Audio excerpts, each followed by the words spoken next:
and timed magnificently by Ben Folkes.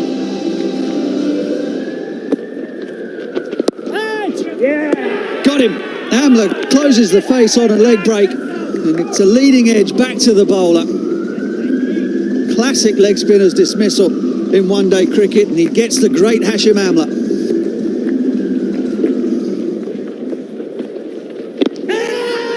Big shout, gone. Burns holds his bat up in the air as if to say, I've hit it. Doesn't matter. Ian Gould has got the finger up. Souter's got 2 in the over. And this game is now alive. Shouts of catch, but it's bisected the 2 deep fielders beautifully.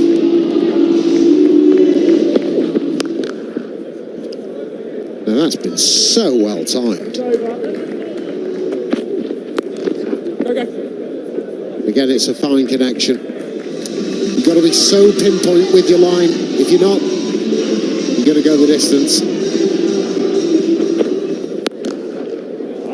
And a good shot is just that.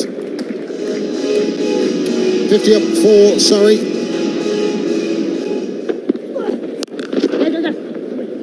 Smashed away. Yeah, come back, come back.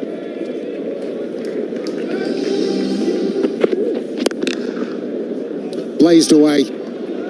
Up and over the top, it's width again. And it's 4 again.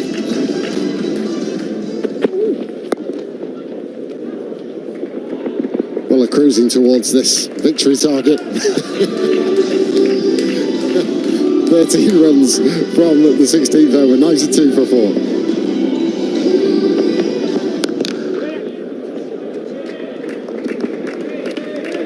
It's a wonderful way to bring back your half-century, Ben Folkes. Easing it through the offside off the back foot, and he's looked a class apart.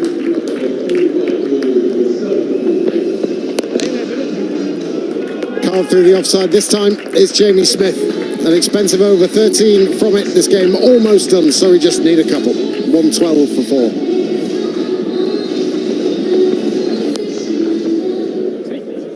Deep into mid-wicket, for 4. The game is done, and Surrey have completed their second victory. Smiles all round from Ben Folkes. And they move themselves up to second in the South Group table. 6 wickets, the margin of victory. Sky Sports, feel it all. News of the toss and the teams is imminent here at the Kia Oval ahead of Surrey against Sussex Sharks. It's Surrey's 8th game in the Vitality Blast South Group, and a real opportunity, remember, to get a little bit of daylight at the top of the group and try and get closer to the knockout stages and ideally a home quarter final. The Mickey Stewart Members Pavilion, you can see it in the background there, is bathed in early evening sunlight, and it's also Mickey's 88th birthday. 26,000 first class runs for Surrey in a career spanning 18 years, 9 of them as captain, and yes, his name adorning that pavilion there. So where were we? We already had a couple of wins then. Hampshire at home, Middlesex at home, and if you go with the old cliche of Windsor like buses, well, a bit of a traffic jam was starting to build up because the next stop was Chelmsford to take on the reigning champions Essex. Now remember that the reverse fixture here had ended in a tie, and there'll be more drama this time around. Essex got off to a flyer with the bat. Cameron Delport and Adam Wheater putting on more than a century in their opening stand, but Surrey then managed to peg them back. Moriarty and Batty sharing 5 wickets. Reece Topley returning figures of 3 for 38 off his 4 overs. And in the run chase, Laurie Evans really came to the party. Once again, it went down to the wire, and Surrey managed to win by 4 wickets off the very last ball. Here are the highlights from that game at Chelmsford.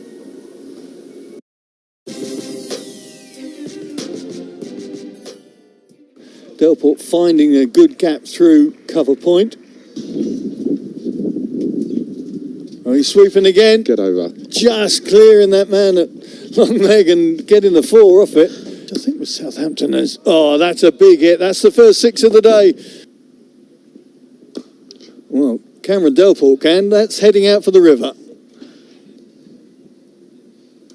Oh, Wheater hits it out of the ground with that. That's a glorious slog sweep over the Felsted School stand. Delport swinging, and it's a swing and a miss this time as Amler comes round to pick a fairly simple catch up. Well, that's a 6 for Wheater, only just because Rory Burns with a desperate dive Superman start. 210, 215. What a Lawrence great shot. picks up Atkinson. That's a lovely shot. Oh, they can hit it, but Lawrence. Oh, Overton doing really well to get underneath that. That ball was dipping on the big fast bowler. Oh, well, it had to happen at some point. Wheater dancing down the track, missing that one. Moriarty picks up his third wicket. Wheater goes for 63 off 40. Stumped by Ben Folkes. Oh, caught and bowled. Batty right in the face of Paul Walter. And the fourth Essex wicket has gone. Oh, I'm picking that one up, but that's going to be an easy catch. And 2 wickets and 2 balls. Well, games. Pepper goes high, but he doesn't go long. And that's another wicket snaffled. Quite a good ball, Jack. He's, oh no. Oh, he's pulled it round and it's clipped the leg bail. Topley goes full and Tenduscarter goes long. Oh, and that's good bowling from Topley. Did him all ends up there. Aaron Ninja, the left armour, to start. Bowling to Hashim Amla. What a start! Oh, what a start! First ball and Amla is gone. 21, isn't it? Yeah, very talented. Jack steps out and didn't get all of that, but gets enough for a 4. Oh, that's a great shot. That's a beautiful shot from Evans. There's always a few question marks out there. Jacks goes high over extra cover. Plum dropping his length. And like you say, Moriarty, he bowled nicely, so I think just pace on the ball here looks like it's going the distance. So I can see just a little bit of, well bowled Sam Cook. Will Jacks late down on that one. to come straight in and control it, but well bowled. Folkes hits a slower ball straight to Paul Walter, and that is the wicket that Essex really wanted, the in-form Surrey wicketkeeper. Reverse sweep, just clears Tenduscarter for 4 down in front of us here. Very, very evenly contested right now. Well, deja vu, 6 first ball from one end, 6 first ball from another. That's a great shot from Rory Burns again, just picking out the gap on that square leg boundary. Oh, drops it, and that is a gimme. Jesus, that's huge. That's a buffet ball that's just about got to Molsham Street now and comes down off the roof.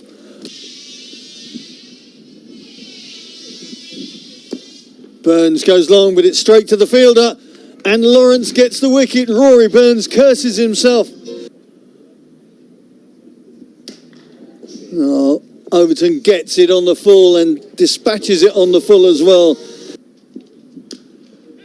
Overton sends it long again, picking up a full bunger once again. It was Cook in the last over, it's Plum in this. Again it goes through on the full, and again it's deposited over the boundary. Again it goes high, but this time there's a fielder underneath it, and it's taken by Dan Lawrence, and Overton goes on strike. Oh no. Again it goes through on the full. Again it's slashed away. This time 2 bounce 4. Young cricketer, actually. I was quite impressed with him in the 4-day game. Goes high. Delport's underneath it. Plenty of time. Well, So we can... Evans back on strike. Oh no. Again it goes through on the full. Again it's slashed away. This time 2 bounce 4. And a no ball though. Here we go. Hold your breath. Atkinson's up to it. puts it out over the boundary, and Surrey take the win. Well, Essex body's desolate at that loss. They came so close. Credit to Surrey. Well, once again, welcome to our live stream. If you're just joining us, our live coverage of Surrey against the Sussex Sharks in the Vitality Blast South Group. Got around 20 minutes until play gets underway.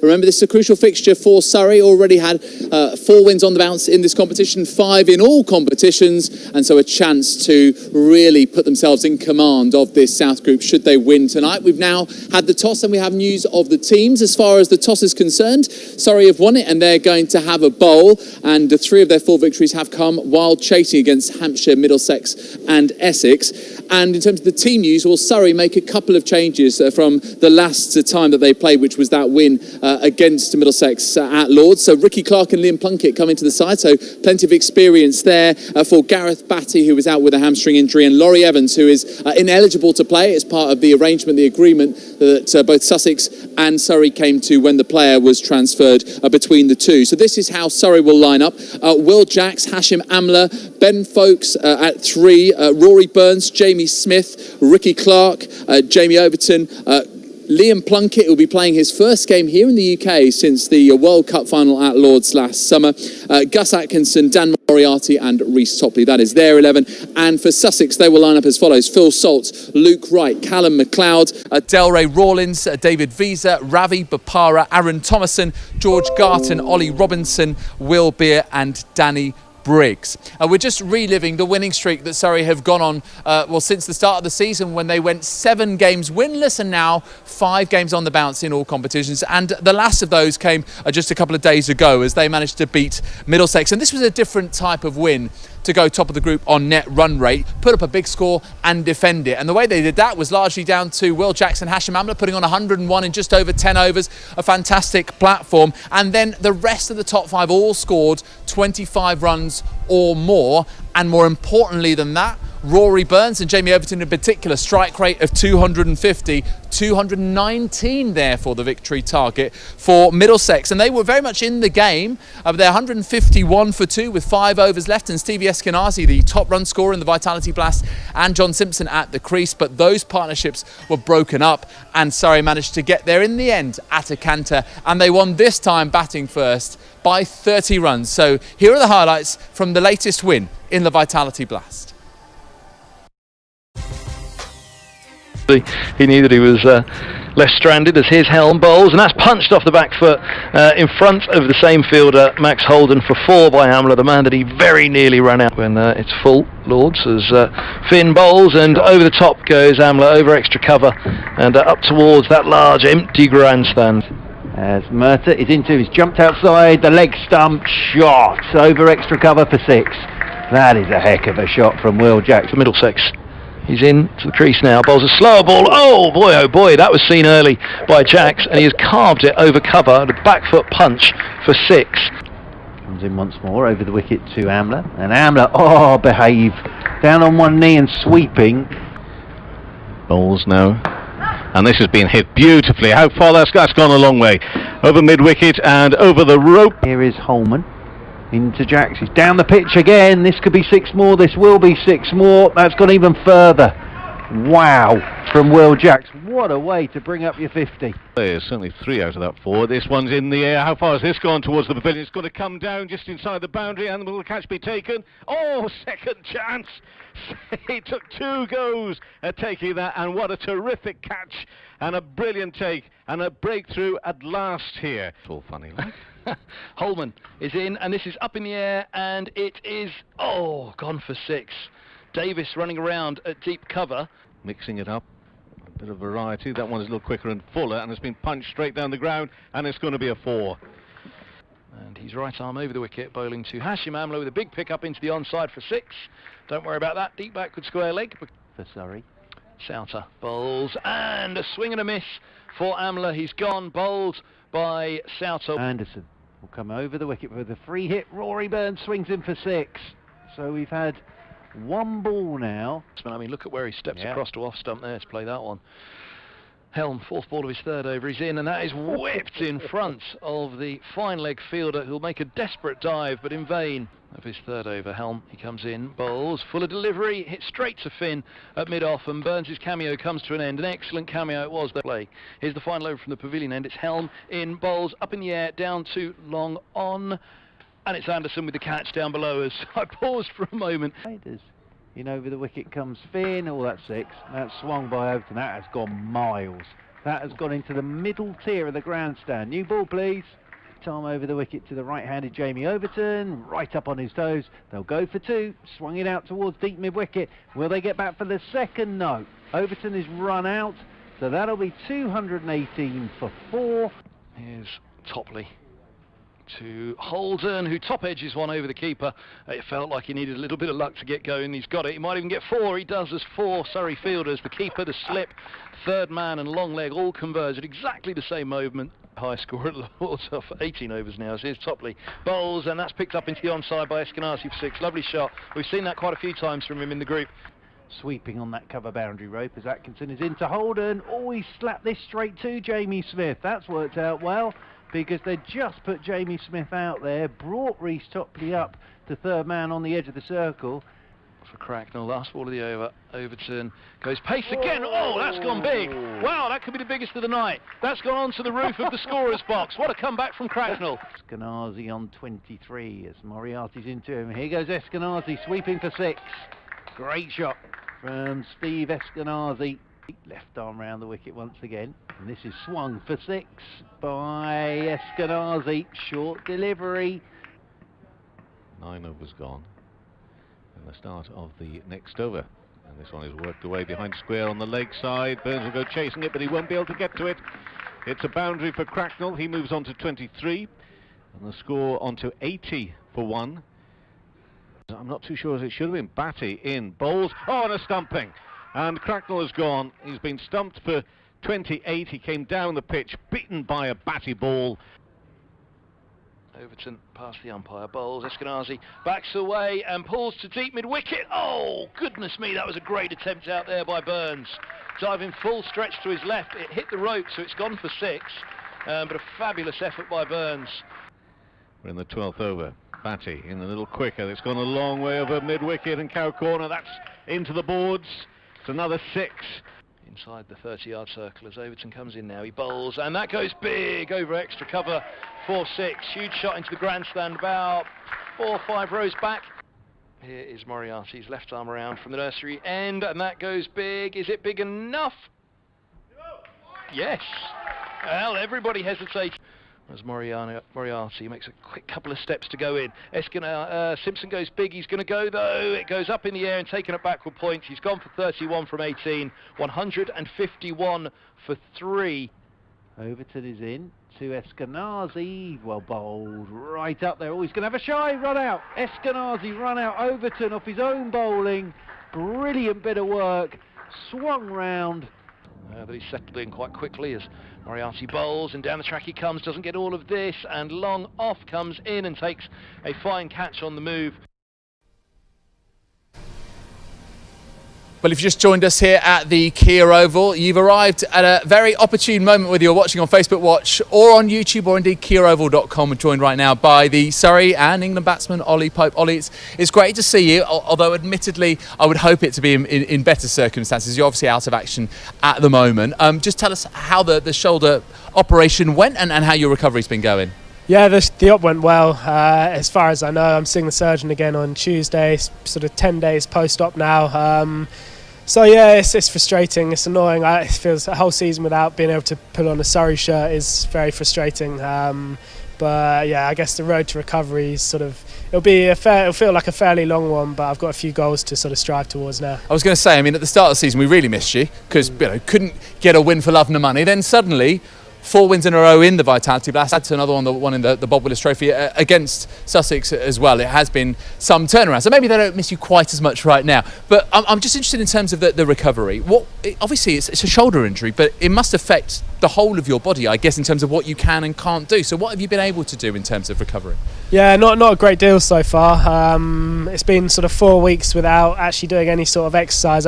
Until this afternoon, actually, I could hop and sit on the watt bike for half an hour, which was nice. Just probably more from a mental point of view to be able to just to feel like you've done something. Yeah. But no, I guess with the drugs after and post operation, I felt pretty tired, and so I've spent a fair bit of Tofa. But now I think I'm seeing the surgeon on Tuesday, like I said. Then hopefully I can get back in the gym and start getting some slow movements into the shoulder and sort of start upping the watt bike sessions and have a few months of just sort of getting the fitness back. And it's been a bizarre time, hasn't it? Because the last time I spoke to you, it was live on Sky Sports News, and we were in lockdown, right? And you were just at home trying to do what exercise you could, and then you went into the bubble, and you were with England across those Test series against West Indies and Pakistan, and some decent scores there. I think the last Test against West Indies, the first Test against Pakistan. But what was that like in terms of how mentally taxing and just how difficult it was to deal with in that sense? Yeah, honestly, I did find it tough, and I think a lot of the lads will say the same. We were in there for pretty much 10 weeks, I think, with the test stuff, and then obviously the one-day boys have gone back in, and so it's not easy mentally, especially when things don't quite go to plan, which happens in cricket.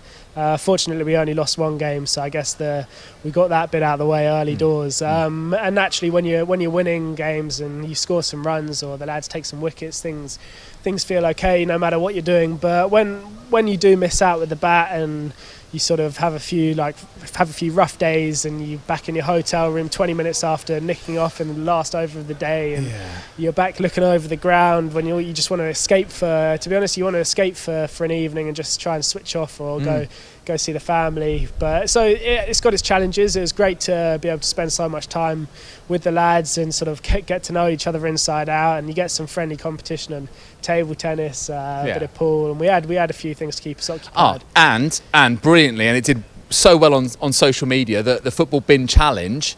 So I think you got the assist, didn't you? You had the little cheeky back header for Wood to nod it in. But tell me honestly, how many takes did that take? Plenty. We were out there for... So this was in a rain delay against Pakistan at Old Trafford, wasn't it? Yeah, it started, we were just doing a few headers, and when we tried to sort of basketball dunk it into the bin, and then, then 5 or 6 of us were out there, and we tried to make a little comp of it, and it was good. It was good fun, and those sort of things, you need them to keep you going and keep sort of off the pitch, have a bit of friendly banter and just something to do that's just not cricket. And sticking with that kind of lighter tone and off the pitch, I mean, when you were with us on Sky Sports News, you introduced us to Dexter, your dog, and I hear that the family is growing. So can you give us some breaking news on what the new recruit is going to be? Yeah, we got the big news is the Dexter's a family dog. We got Bracken as well. She's an older girl. She's another family dog, and I've got the responsibility of having my own puppy as of 3 weeks. Which is exciting. This is a responsibility, Ollie. You realise that word is key. I know. I've been made pretty clear by Mum. She made sure I know what's going to hit me with these 5 a.m. wake-ups. But it'd be nice to have a bit of a distraction other than just being in the gym. I'll take him, put him in the corner. What breed? If the chairman lets me. Golden Retriever. Absolutely classic choice. It's up there in my top 3 dogs. No, that's great to hear. But let's talk Surrey, shall we? Because obviously, as I mentioned, there's been this turnaround. How has that come about? As I say, 7 games without winning all comps, now 5 on the bounce, and a real chance of steamrolling through to quarterfinals and maybe even beyond in the Vitality Blast. Yeah, I think I like to put it down. I think winning's a habit. You get one win and you remember how to win games. I think we had that tie against Essex, and I was here actually watching, and in my mind, because we weren't on our best form and we had lost a few games prior to that, in my mind I just had to see us over, even though, and we should have won the game. It was a massive missed opportunity, and I'm sure if we were in that same situation on a winning run, we would have just easily got over the line. So I think winning's a habit. You learn a formula, you learn how to play at your own ground on these pitches, and I think. And we've been lucky enough to have Burnsy and folks have come back out of the bubble. We've obviously got our new signings, and I think there's a lot of talent there, and then a lot of things have sort of clicked together, and and winning, like I said, is a habit, and we're on a bit of a run at the moment. Let me just recap the Surrey team if you haven't heard how Surrey are lining up. There's a couple of changes. So Ricky Clark is in, Liam Plunkett is in, Gareth Batty is injured, has a hamstring injury, so he makes way, as does Laurie Evans, who is ineligible for this game because of the agreement between Surrey and Sussex Sharks. So in full, this is the Surrey team. It will be Will Jacks, Hashim Amla opening the batting, Ben Folkes at 3, Burns, four, we would imagine. Jamie Smith, Jamie Overton, Liam Plunkett, Gus Atkinson, Dan Moriarty and Reece Topley. I just want to actually focus very briefly, especially because, you know, you're cut from the same cloth, if you like, on the youngsters, because, you know, you've got some incredible experience, the likes of Gareth Batty and Rory Burns coming back, as you say, but what about Gus Atkinson with the ball? What about Dan Moriarty and how, you know, he's only just come into the team this year and already has taken key wickets and been so important in this competition. He's taken the third most wickets in T20 Blast. Yeah, it's great. I mean, those guys, I'm not sure they necessarily thought at the start of the season they would have had these opportunities to come and play in the first team so soon and get such a consistent run. So it's great for them. Two of my good mates here. So I'm really happy for them, and it just shows that they would have gained a massive amount of confidence from this, doing well against some seriously good players. So yeah, it's great to see. Gus Atkinson also proving his worth with the bat in recent games too. Against Essex at Chelmsford, needed to score off the last ball, hit it for 4. You know, scoring 10 runs off 5 balls. So he's proving his worth as a batter as well. And Jamie Smith too. You know, we know that he can produce. He's already, you know, managed to do that on pre-season before. But what about him in terms of, you know, in that game against, I think it was against Middlesex first time around, it was him and Ben Folkes, and they produced this wonderful partnership. I mean, like, everyone is coming to the table, like, everyone is bringing something to this party, aren't they? Yeah, exactly. Smithy's a seriously good player. His numbers are only going to get better and better. The way he bats, he's obviously got a lot about him. He's massively rated here, but also outside, you hear even the England guys have sort of probably seen snippets of him playing and think this guy looks a serious player. So and that, I think that run chase summed him up. He's got a wise head in his shoulders for his age especially. So he's an exciting one to watch. Sussex lost their last game, but they also suffered the loss of both Chris Jordan, who's gone into the bubble in the UAE ahead of the IPL, and also Timar Mills, who pulled up with a bit of a back injury in that game and misses this one. So those are two big blows in terms of their bowling attack, which had been much feared. Obviously, they've still got the spin of Danny Briggs to contend with.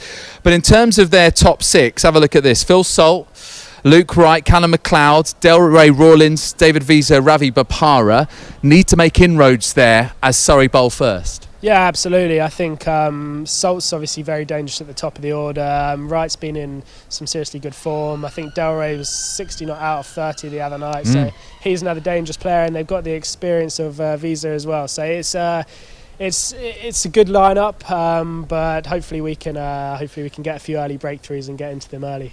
We talked a bit about winning being a habit, but also how much does previous sort of head-to-head count here? Because it was that first win. I mean, beating Sussex in the Bob Willis Trophy for that first win in the group, even though it was the last game and it didn't count for much. But how much does that actually count here? That the previous fixture at Hove was a washout. Was, you know, Sussex managed to get 116 for 5, I think it was, and then it was just called off after that. So we haven't lost to them. We've actually beaten them in the Bob Willis Trophy. So does that play much of a role or not really? I don't necessarily think so. Team by team, I think it's probably more the games running into this game. T20, there's a lot of crazy things can happen out there. It's such a short game.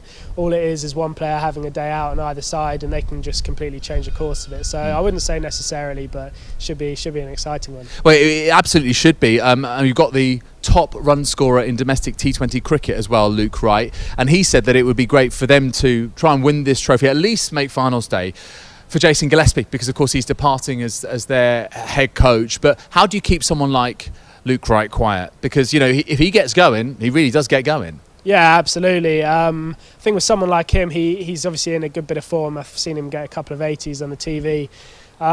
He's good on the short ball, and he's dangerous down the ground as well. So hopefully if you don't get him early, then you've just got to try and nail your Yorkers and try and nail your change-ups as well. And hopefully we've got a pretty big bat. We're pretty central today, so there's some big boundaries to try and take on. So. Well, I was just going to ask you about that. It's been, you know, Surrey's tactic here to use that middle strip to try and make the boundaries as big as possible, to negate the bigger hitters, of which Surrey do have some. I mean, Sussex do have some. We've mentioned a little bit, you know, the likes of Phil Salt and Luke Wright in particular. We know that David Visa can also get runs.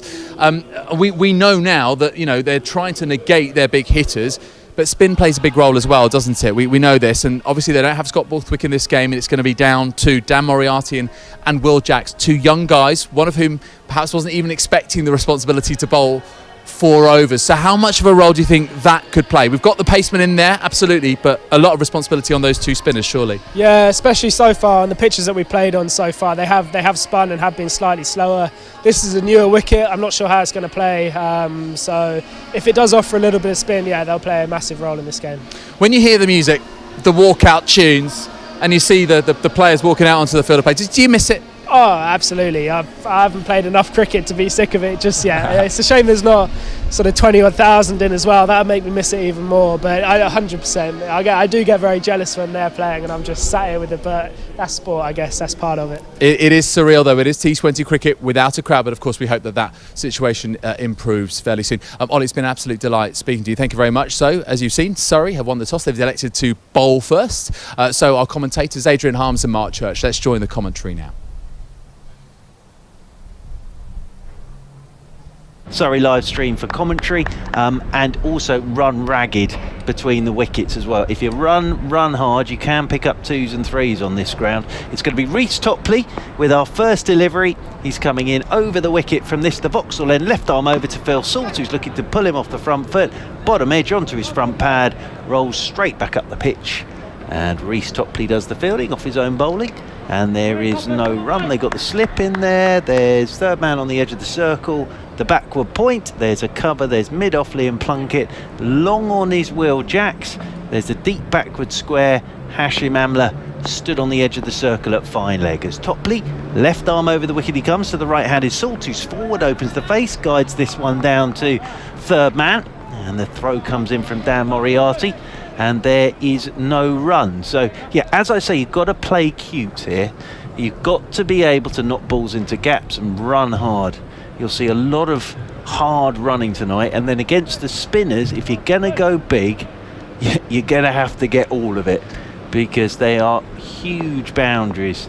Using the entire ground again, as in over the wicket comes Topley, and back of a length, Salt's going to take the quick single, pushing this one up to Liam Plunkett at mid-off, and that means Sussex are up and running this evening, having been stuck in by Surrey here on BBC Surrey, BBC Sussex, BBC Radio London and on DAB. Salt has won, and Luke Wright, who I think it's fair to say, Mr. Harms, is in fairly good nick looking at his stats this season. He's been in terrific form in this, and you know, you tend to think when Luke makes runs, Sussex go well in this competition, and he's been in really good form, and he'll be delighted to have his old sparring partner Phil Salt at the other end, because these two can get Sussex off to a flyer. Yeah, I was looking at his stats. 305 runs, strike rate 150.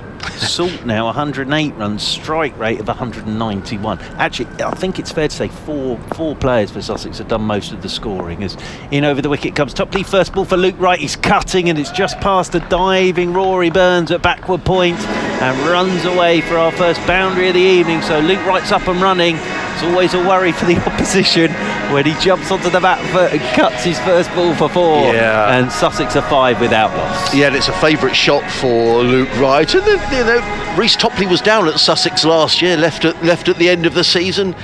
So Luke Wright will know exactly all about Reece Topley, and vice versa, of course. Topley's in again to the right-handed right. It's a short ball down the leg side. Wide will be the signal from umpire Ian Gould, and that's taken above his left shoulder by Ben Folkes. Bit of pace in that delivery from Reece Topley, and Luke Wright having nothing to do with that. Yet the 4 I'm talking about, Wright 305 runs, Visa 231, Rawlings 177, and then Salt 108, all at strike rate up or about 150. As Topley in over the wicket to Luke Wright, and that's a length delivery. Wright's forward, turns this one into the leg side. Topley does the fielding off his own bowling, and there's no run. Yeah, I think you're right. Those 4 have really carried Sussex in this competition. The one player who hasn't really fired with the bat, perhaps surprising, is Ravi Bopara. Well, the one thing I would say about Mr. Bopara is he does like it here. He likes the test ground, he likes the big boundaries. He's the sort of cute player that I'm talking about, Ravi Bopara.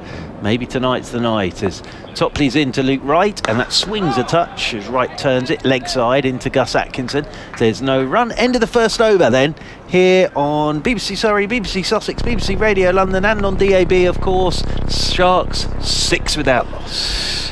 Yep, myself, Adrian Harms, alongside Mark Church. Just to bring you up to date, Churchy was mentioning the games in the Southern Group earlier on today. Essex beating Hampshire by 54 runs down at the Aegeus Bowl. Hampshire have had a miserable time in this competition. Essex will still think they've got an outside chance of a third place. They've got 2 games left to go. The final one of theirs is against Sussex at Chelmsford on Sunday. And a bit of a surprise down at Canterbury, where Middlesex beat Kent by 2 runs. What that does is bring Middlesex into the mix as well. They'll think if they can win their last 2 games, they might qualify, and their next game is against Sussex at Hove. That game comes up on Friday, so it's all very close. So Phil Salt is taking strike, and it's going to be Will Jacks who's going to come in from the pavilion end. Bowls to Phil Salt. Well, that looks very out. It is indeed. Playing all around a straight delivery there was Phil Salt, and he's on his way, and that's a massive blow for Sussex.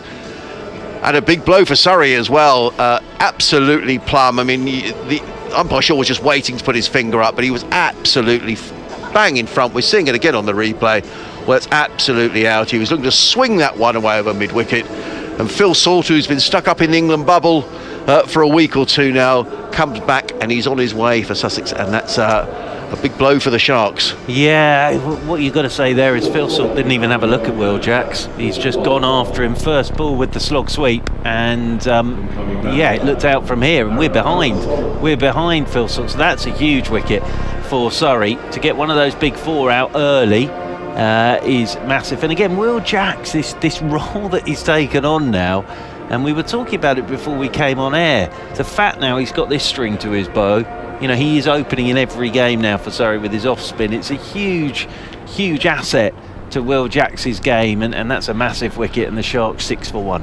And this is a change in the batting order, because Aaron Thomason, who opened in the game against Essex earlier on in the week, was due to come in at number 7, but he's up at number 3. That could be because it's the power play, as in comes Jacks, right arm over the wicket bowls, and Thomason works that down the ground and picks up a single. He's on his way. He goes to 1, and the Sharks to 7 for 1. He might play slightly differently than the way he played here in the Bob Willis Trophy game, where, yes, of course, he opened in he did very well in the 4-day game, didn't he, as a sort of makeshift opener.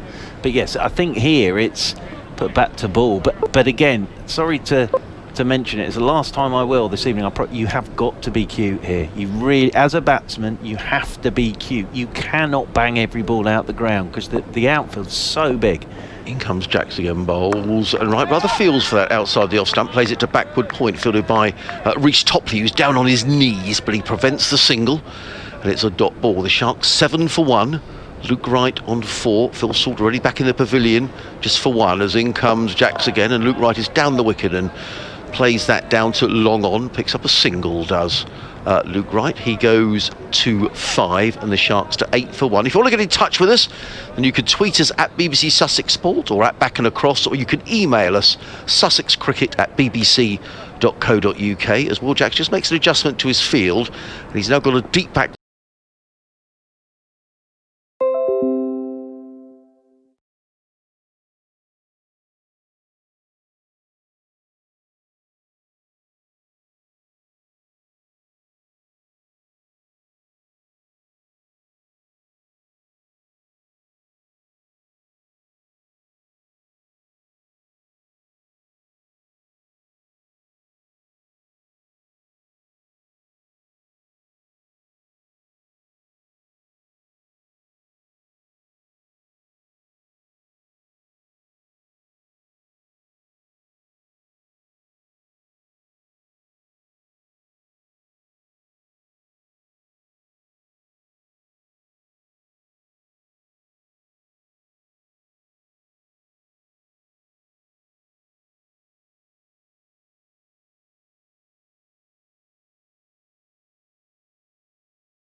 So books before wicket for Phil Salt. 21 for 2.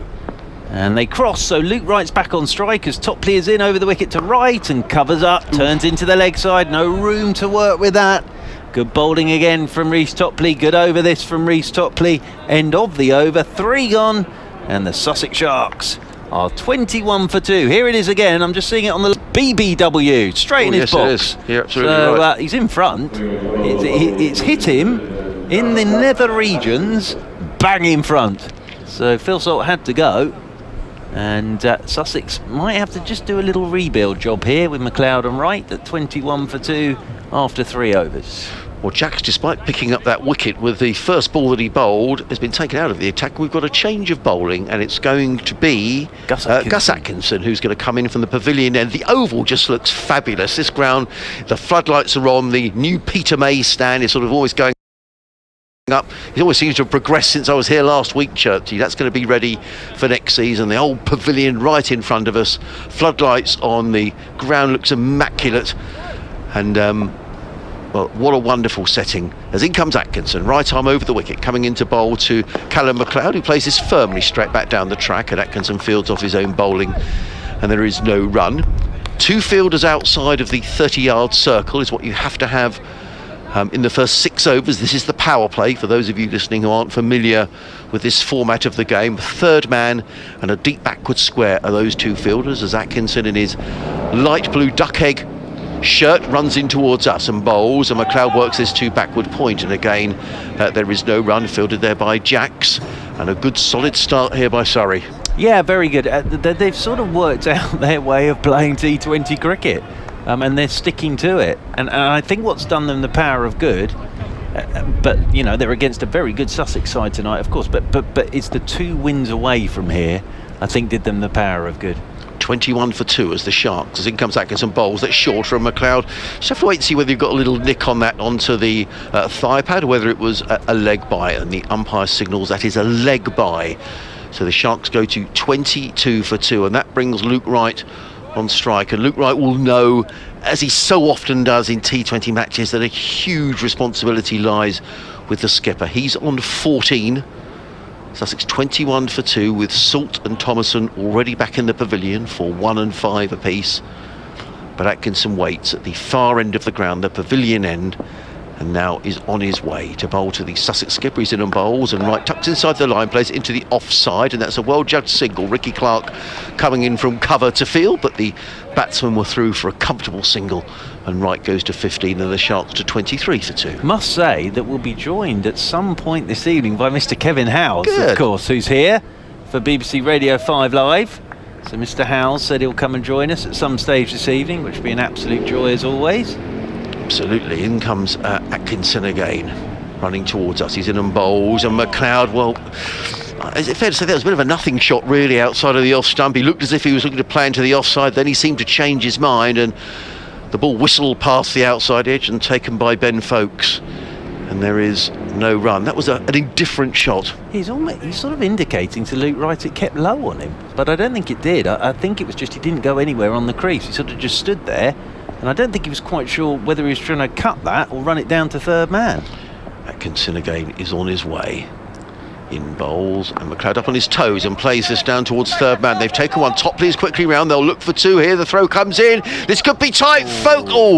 Well, the throw wasn't. Ben Folkes had to fetch the throw a little bit, and he dropped the ball anyway. I think, to be honest, McLeod would have been home. So he picks up a couple of runs, his opening runs. He goes 2-2, and the Sussex Sharks are 25 for 2, with Wright on 15, McLeod on 2. Here on BBC Radio Sussex, BBC Radio Surrey, BBC Radio London. Myself, Adrian Harms, alongside Mark Church. Well, Kevin Howes is here. Now, I join us, Mr. Howes. Have you? Yes? Excellent. Shall I make way? I'll make way for Kevin Howes.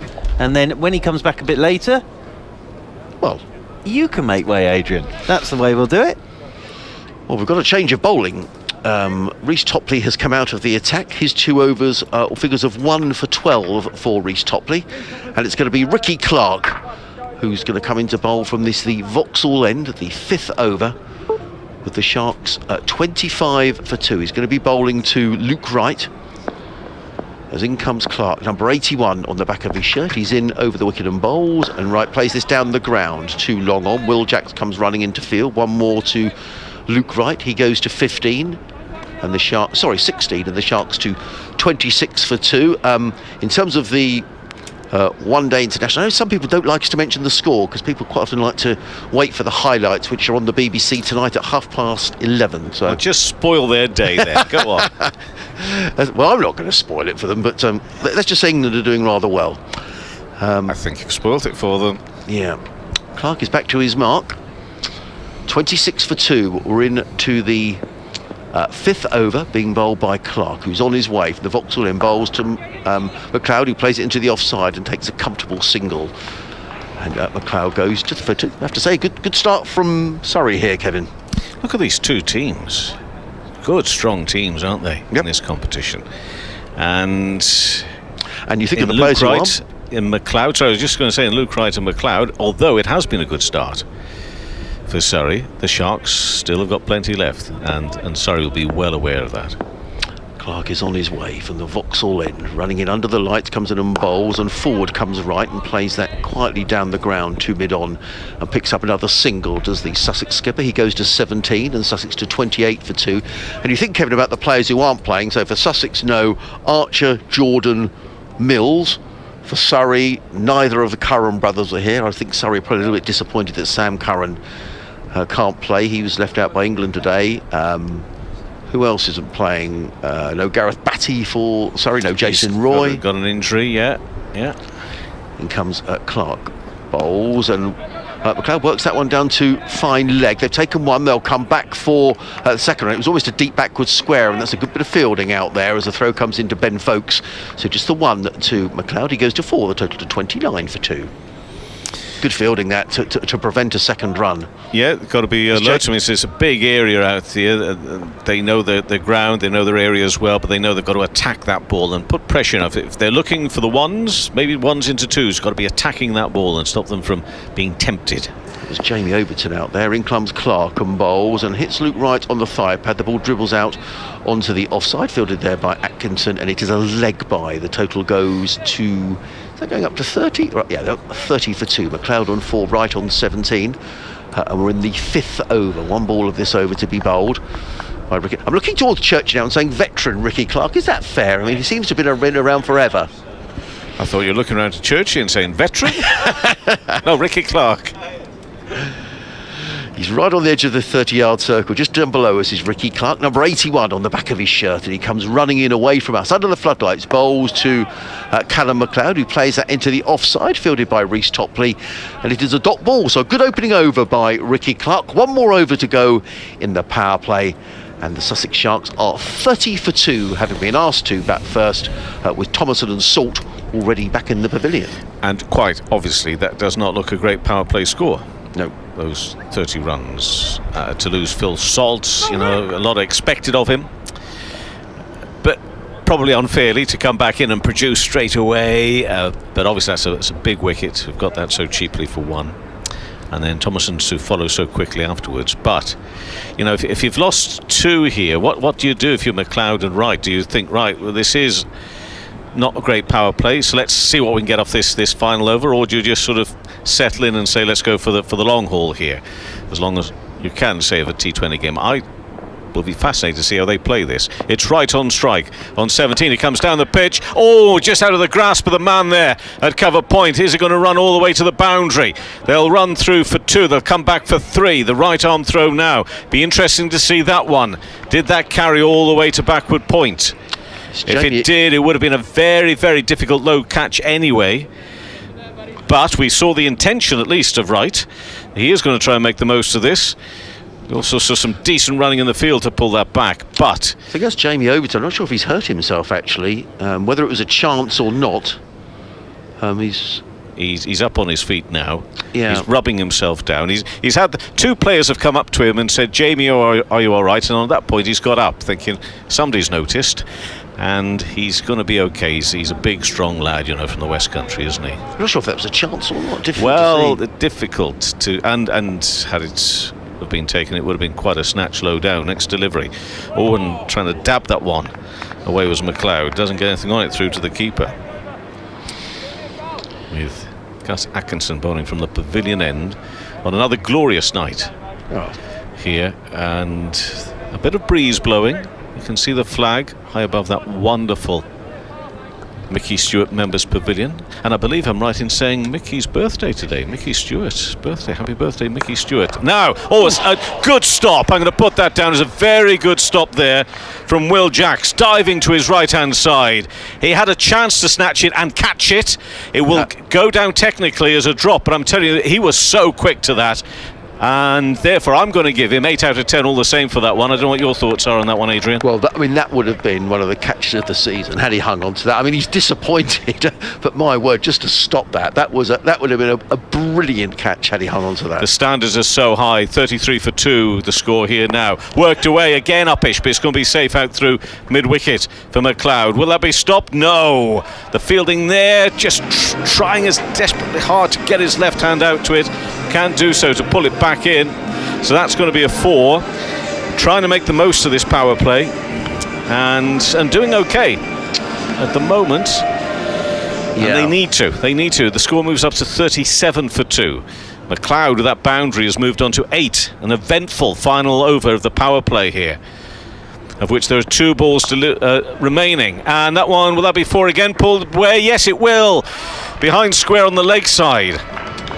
So whether or not their intention definitely was to have a go this over, it's not that easy to see, but I think they've been given an opportunity to have a go. I think that some of the bowling perhaps has just given them that opportunity, but he was onto that so quickly, played it very, very quickly, quick wrists to move it away to the boundary. So the score now moves on to 41 for 2. It's got more of a respectable look about it in the power play, and McLeod is doing a good job here for the visitors. He's taken his score to 12. And Atkinson with 14 runs so far from this over. A couple of boundaries. What's going to happen with this next delivery? A little bit slower and dabbed down, bottom edge down into the ground to Folkes, the wicketkeeper. So a dot ball to finish at least. And it's 41 for 2. McLeod on 12, right on 20. 14 runs coming from that Atkinson over. There were some dot balls in there, but there was a 3 and a couple of 4s as well.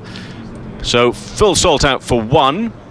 Aaron Thomason out for 5 wickets for Jackson Topley there, and Wright and McLeod trying to both recover and make sure they don't lose too much momentum in trying to get a big score here for a very much informed Surrey to chase. Yeah, we've got a sanitised break at the moment as the respective 12th men came out. You're listening to live cricket here on BBC Sussex, BBC Radio Sussex, I should say, BBC Radio Surrey, BBC Radio London on DAB. Myself, Adrian Harms, alongside Kevin Howells, Mark Church, the other member of our commentary team, be back with us in a few moments' time. If you're just joining us, the news was that Surrey won the toss. They are Sussex to bat first. The team news for Sussex, Phil Salt in for Ben Brown, Tamal Mills missing out, and Will Beer coming in. Tamal Mills out with an injury, we understand. There's somebody there we've just seen on the screen. Looks as if they've just come straight from Brighton Beach in their shorts and T-shirt. So we're going to see Liam Plunkett bowl, which, according to, I think Churchy was saying, he hasn't played a game in this country since the World Cup final. No, hasn't played a game or a game in this country. Yeah.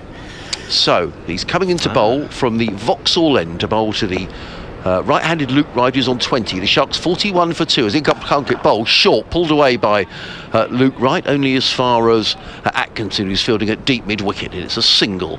As I think Liam Plunkett and Luke Wright may be showing a little bit of a joke. They'll know each other very well from their many years spent playing T20 cricket. Right to 21, the Sharks to 42 for 2, and this partnership between these two worth 21.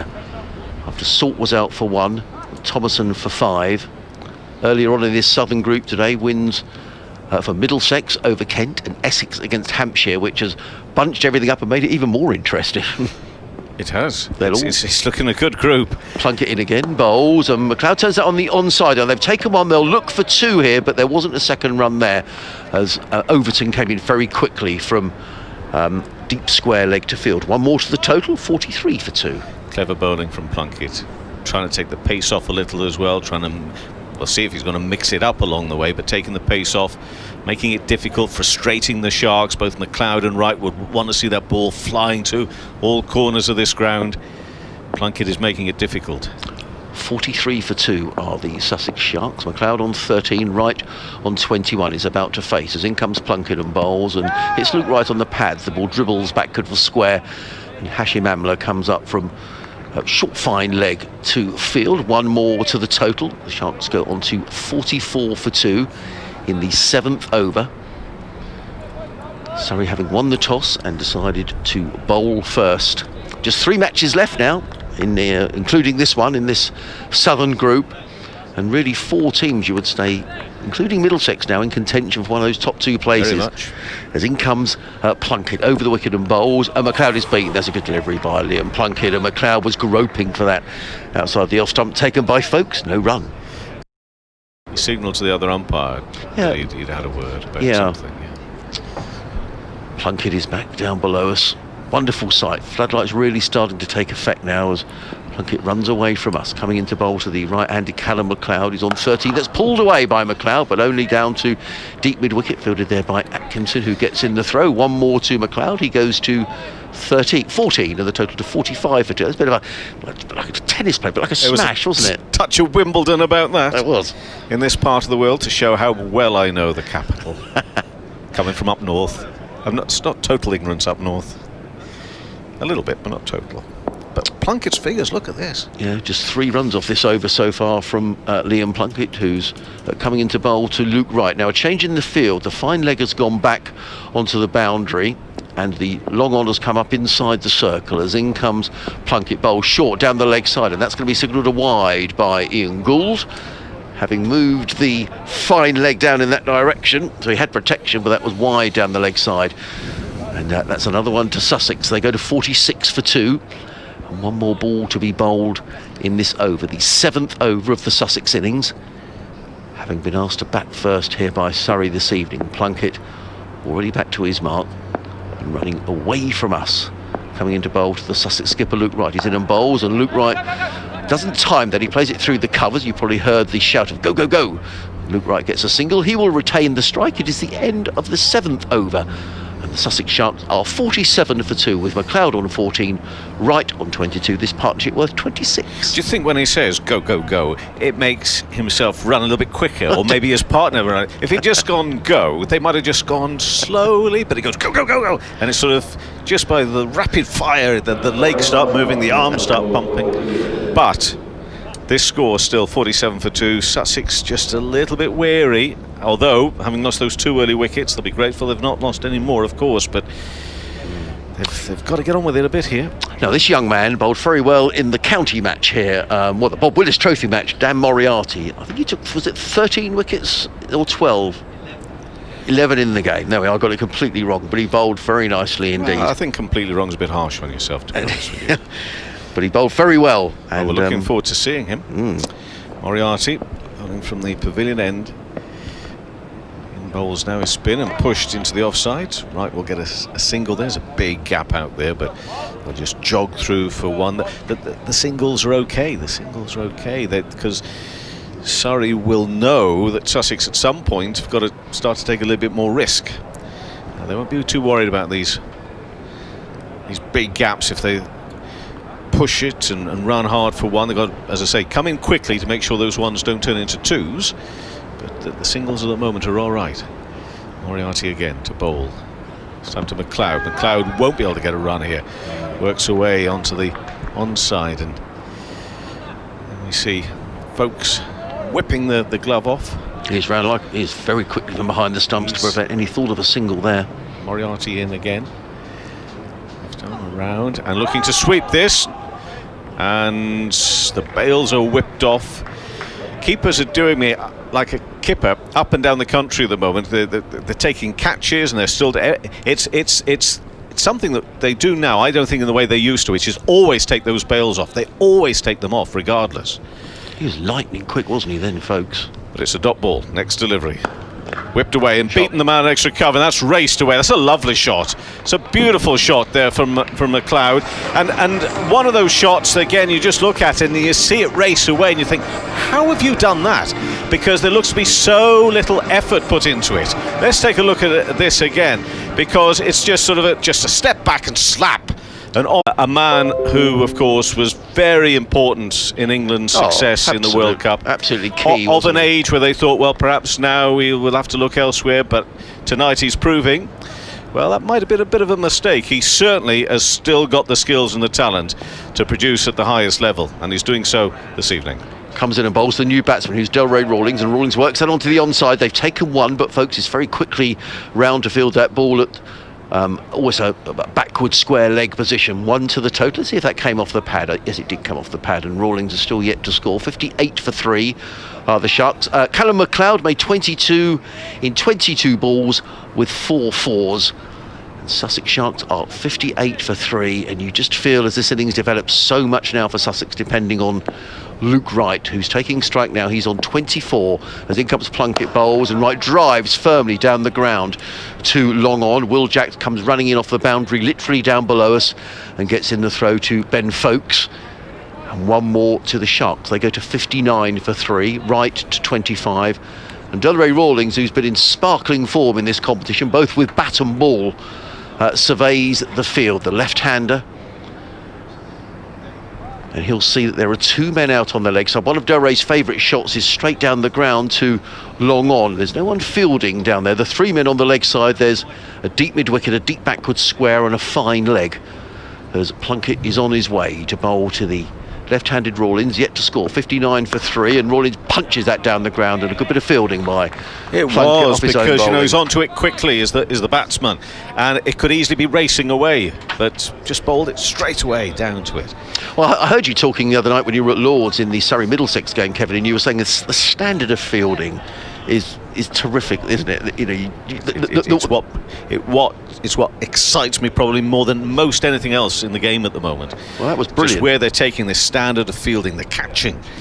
It's electric, it's brilliant. Now this is interesting. So I said about Delray Rawlings' favourite shot is down the ground, and now Surrey have got a long on as in comes Plunkett, bowls to Rawlings, and Rawlings flicks it onto the leg side through square leg. Amler is running to collect it, but he won't get there as the throw comes in. It's fielded out, I think, by Atkinson. That is the end of the over, and the Sussex Sharks at the end of the 9th over are 60 for 3, right on 25. Rawlings is on 1. Live cricket here on BBC Radio Sussex, BBC Radio Surrey and BBC Radio London. I'm going to make way now for Mark Church.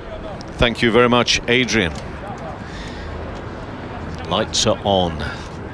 We're approaching the very last days of qualifying for the quarterfinals. The quarterfinals on October the 1st. The finals day on the 3rd. And it was perhaps looking as if it was taking a bit of shape, this group, at the beginning of the week. That's all been sort of thrown all up in the air now. A little bit by the fact that Essex have finally found the right formulas to win again. Start of the next over, and looking to reverse this one. LBW appeal now. Rawlings could be in trouble. The throw misses. Oh dear. That's Rory Burns with the throw.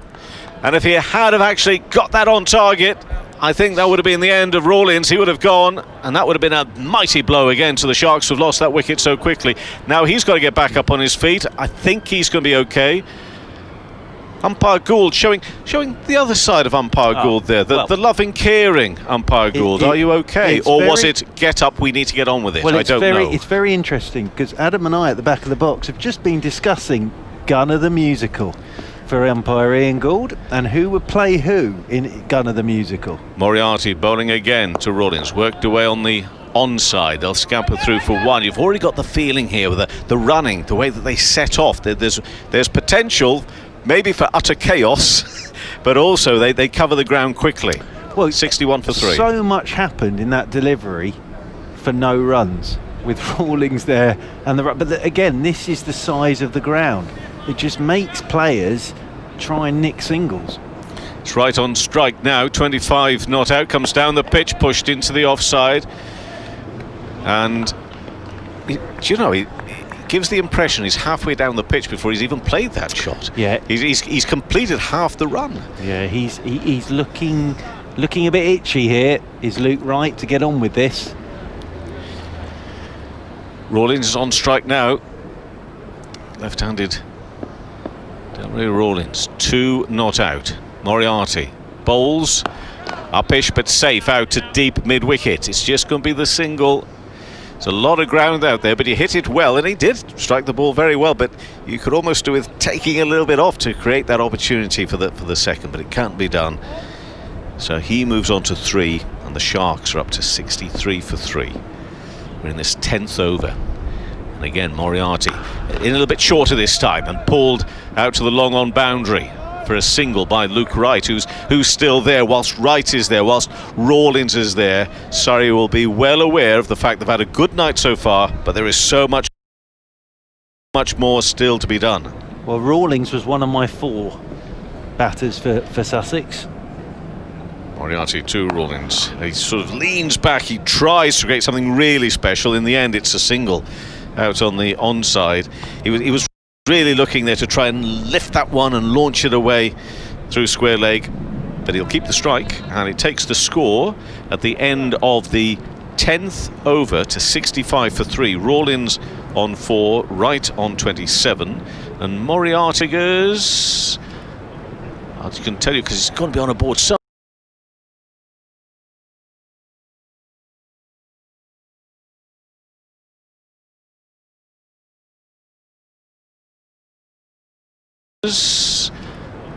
I can tell you because it's going to be on a board somewhere. Churchy, help me out. Or is his figures? It's not on the board anywhere. No, that's fine. They're tidy at the moment. Dan Moriarty's figures, and Moriarty in the competition so far has picked up the 11 wickets. But yeah, Rawlings coming into this 177 runs at a strike rate of 148. Now Will Jacks back into the wicket as Jacks is in, and this is swung off his leg stump by quickly round is Jamie Smith. It's just a single.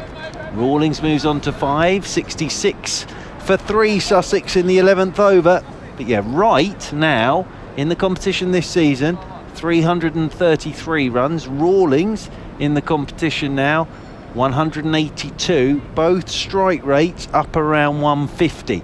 But already they've got rid of Salt. The other one is Visa lurking as Jacks is in. Here goes Luke Wright down the pitch, so it's a flatter delivery, and in the end it's a flat batted shot from Luke Wright down the ground towards long off. Reece Topley does the fielding. I think Mr. Kevin Housley's going to have to make a move, so Adrian Harms will be back alongside in a moment. 67 for 3 as Jacks is round the wicket to Rawlings, who's gone straight down the ground. Lovely shot for 6. That's a gorgeous shot from Rawlings. Lovely use of the fleet, and then as straight as you could wish to see down the ground for our first maximum of the evening. That brings the music echoing around the ground.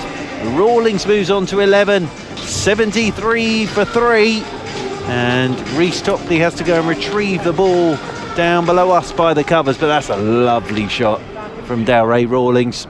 And umpire Gould just checking the damage to the ball there.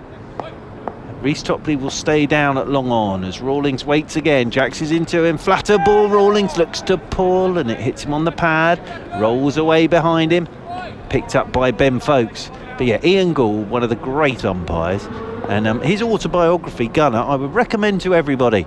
As in round the wicket goes Jackson, looking to cut. This time is Rawlings. Wide's the signal by Ian Gould. Right, is going on the attack. He's waiting again now. Moriarty has already got the ball back and is on his way around the wicket to bowl to Luke Wright, and Wright pulls this one away on the leg side. They've taken one, they'll definitely look for 2 here. Rawlings is very quick between the wickets, and that's a good bit of running by this pair. Luke Wright picks up a couple of runs, and the Sharks are 84 for 3 at the end of that Dan Moriarty over, an over that cost, let's just add those up, 8 runs I think. 84 for 3. Moriarty's figures 3 overs, no maidens, 0 for 23. Just to say that you're listening to live cricket here on BBC Radio Sussex, BBC Radio Surrey and BBC Radio London. If you want the daily roundup until 8 o'clock on the BBC introducing the South, after 8 you can hear it on our FM transmitters or via the Listen Live on our website. You're listening to us on DAB this evening, and it's going to be Will Jacks who's going to come into bowl to Dalray Rawlings. It is indeed 13th over, coming round the wicket to Rawlings. Short ball, and Rawlings has hammered this. That's 6 over mid-wicket. Danced down the pitch. It was dropped in by Will Jacks, and Rawlings has swung that for 6. Lovely shot from Rawlings. He moves on to 20. and it's 90 for 3, and we're just waiting for the ball to come back now as well, because that might have taken a bit of damage, that delivery, because it's gone smash into the seats, which are all empty, of course, away to our left-hand side. As Jacks comes round the wicket again to Rawlings, and Rawlings down the ground. Now this is very high. Plunkett's got a very safe pair of hands, takes the catch. And Delray Rawlings there, after hitting a 6, tries it again, but he has just slung it in the air down to Liam Plunkett at long off, who, as I say, has got bucket hands. That's why he's at long off. And Rawlings has to go, cut off in his prime for 20. And the Sharks are 90 for 4. Yeah, I'll be disappointed, Delray, because he'd hit that big 6 and he was looking for a repeat performance. And Luke Wright sort of gave him a rueful look there, as if to say, funny enough, Luke was talking about Delray after the game at Kent at Canterbury on Saturday, and he's a wonderfully attacking player, but having hit the 1-6, you wonder whether perhaps the percentage shot was down the ground. Nonetheless, a nice cameo from Delray Rawlings. And what that does bring now is David Wiese, the tall South African who's been in magnificent form for Sussex during this competition. But you feel now, I mean, Luke Wright is always key for Sussex. He's on 35, but, you know, Wiese and then Bopara to come afterwards. One of these three has got to make a big score here for Sussex. Wiese so far, 231 runs, high score 79 not out, strike rate of 154. So you'd settle for that. Yep.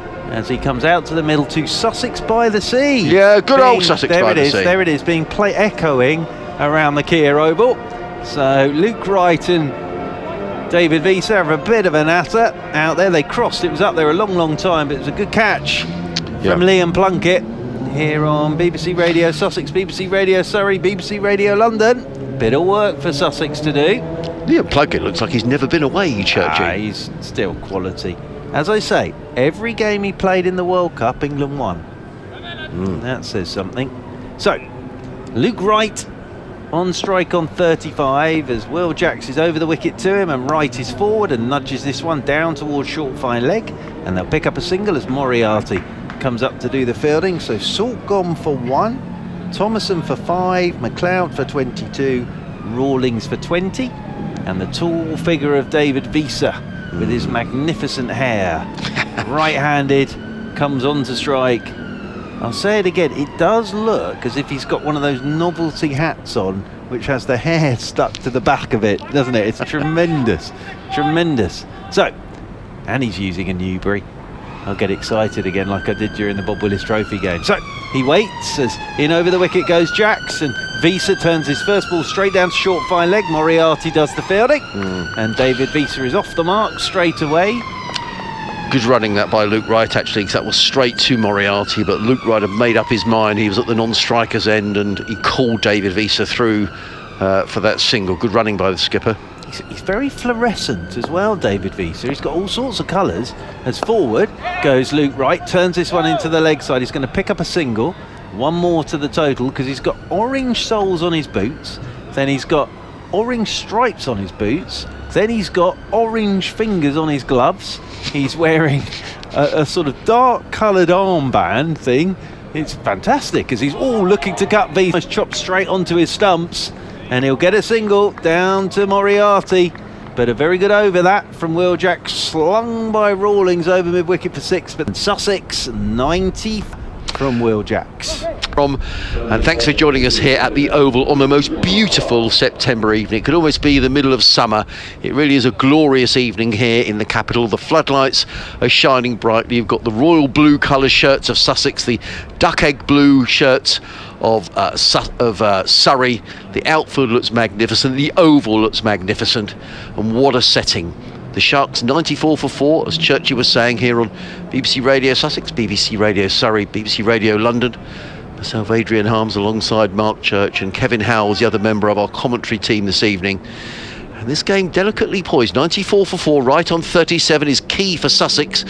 David Wiese with him on 2, so 7 overs remaining. Sussex currently going along at just over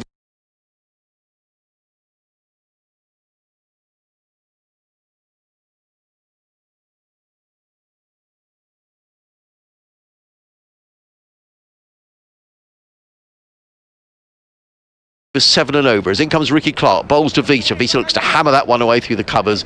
Doesn't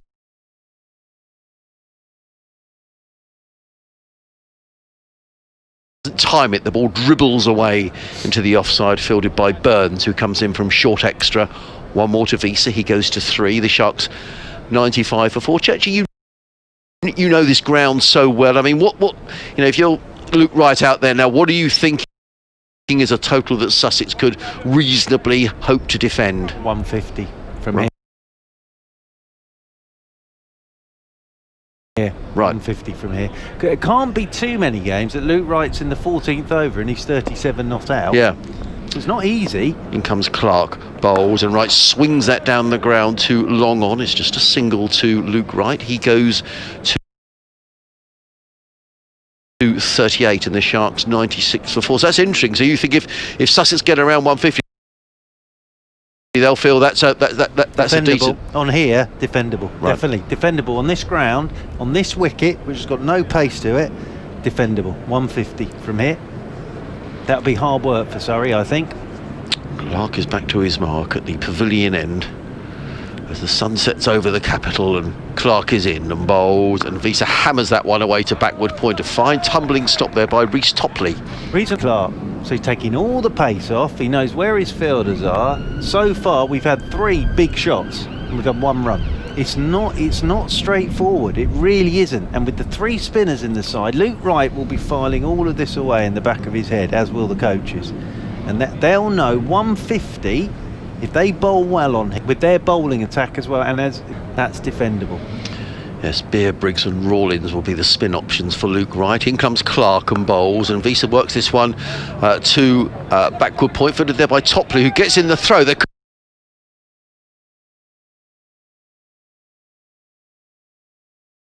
to come back for the overthrow, but so anything around about 150 you think you can defend. As Liam Plunkett is in to bowl our 15th over. It's a short bouncer down the leg side, that will be wide. Signalled he saw Luke Wright advance at him and slung it in short down the leg side, and wide the signal from umpire Ian Gould. But as I say, there can't be too many T20 games that Luke Wright has got into the 15th over and been 41 not out. Surrey have bowled well at him tonight. In over the wicket comes Liam Plunkett. Again, it's toe end of the bat. Hasn't got all of this. They'll only get a single. And 1 more to the total. 1 more to Luke Wright. He moves on to 42. Looks at the end of his bat. 102 for 4. The Sussex Sharks. As Liam Plunkett comes marching back towards us. But that is an amazing stat of Liam Plunkett's. Every game he played, and then he's never played again from England. As Plunkett is in over the wicket to Visa, and Visa swing and a miss, looking to drive, goes past the outside edge, taken by Ben Foakes. I think Plunkett's point was, had someone said to him, look, we're going to go to the future and thank you for everything you've done, fine, but I don't think anyone ever I just think his final game for England will be winning the World Cup final. Yep. And then he's never been picked again, and he's showing again tonight why he is still one of the best in, well, one-day cricket. This form of the game doesn't play as much long form these days. As in over the wicket he comes again to Visa, who swings him into the leg side. This will only be a single again. Up comes Jamie Overton to do the fielding, trying to hit this ball so hard, but it's not coming on to 5. 103 for 4. You mentioned the dew. The other thing with the dew is it can speed the pitch up as well. Now Surrey would love that. Yep. Absolutely love that tonight. If this pitch just quickens up a touch, that would change things. 103 for 4. In this, the 15th over for the Sussex Sharks. Wright's back onto strike on 42. Plunkett's into him, and Wright cuts down to third man. Will just get a single. Luke Wright moves on to 43.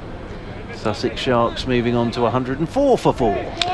A couple of emails in. George, who's a Surrey supporter living up in Aberdeen. Hello, George. So thank you very much for listening, George. And a message from Graham Peters. Graham, good to hear from you as well. And I will mention your email when I get an opportunity to. So thank you for getting in touch.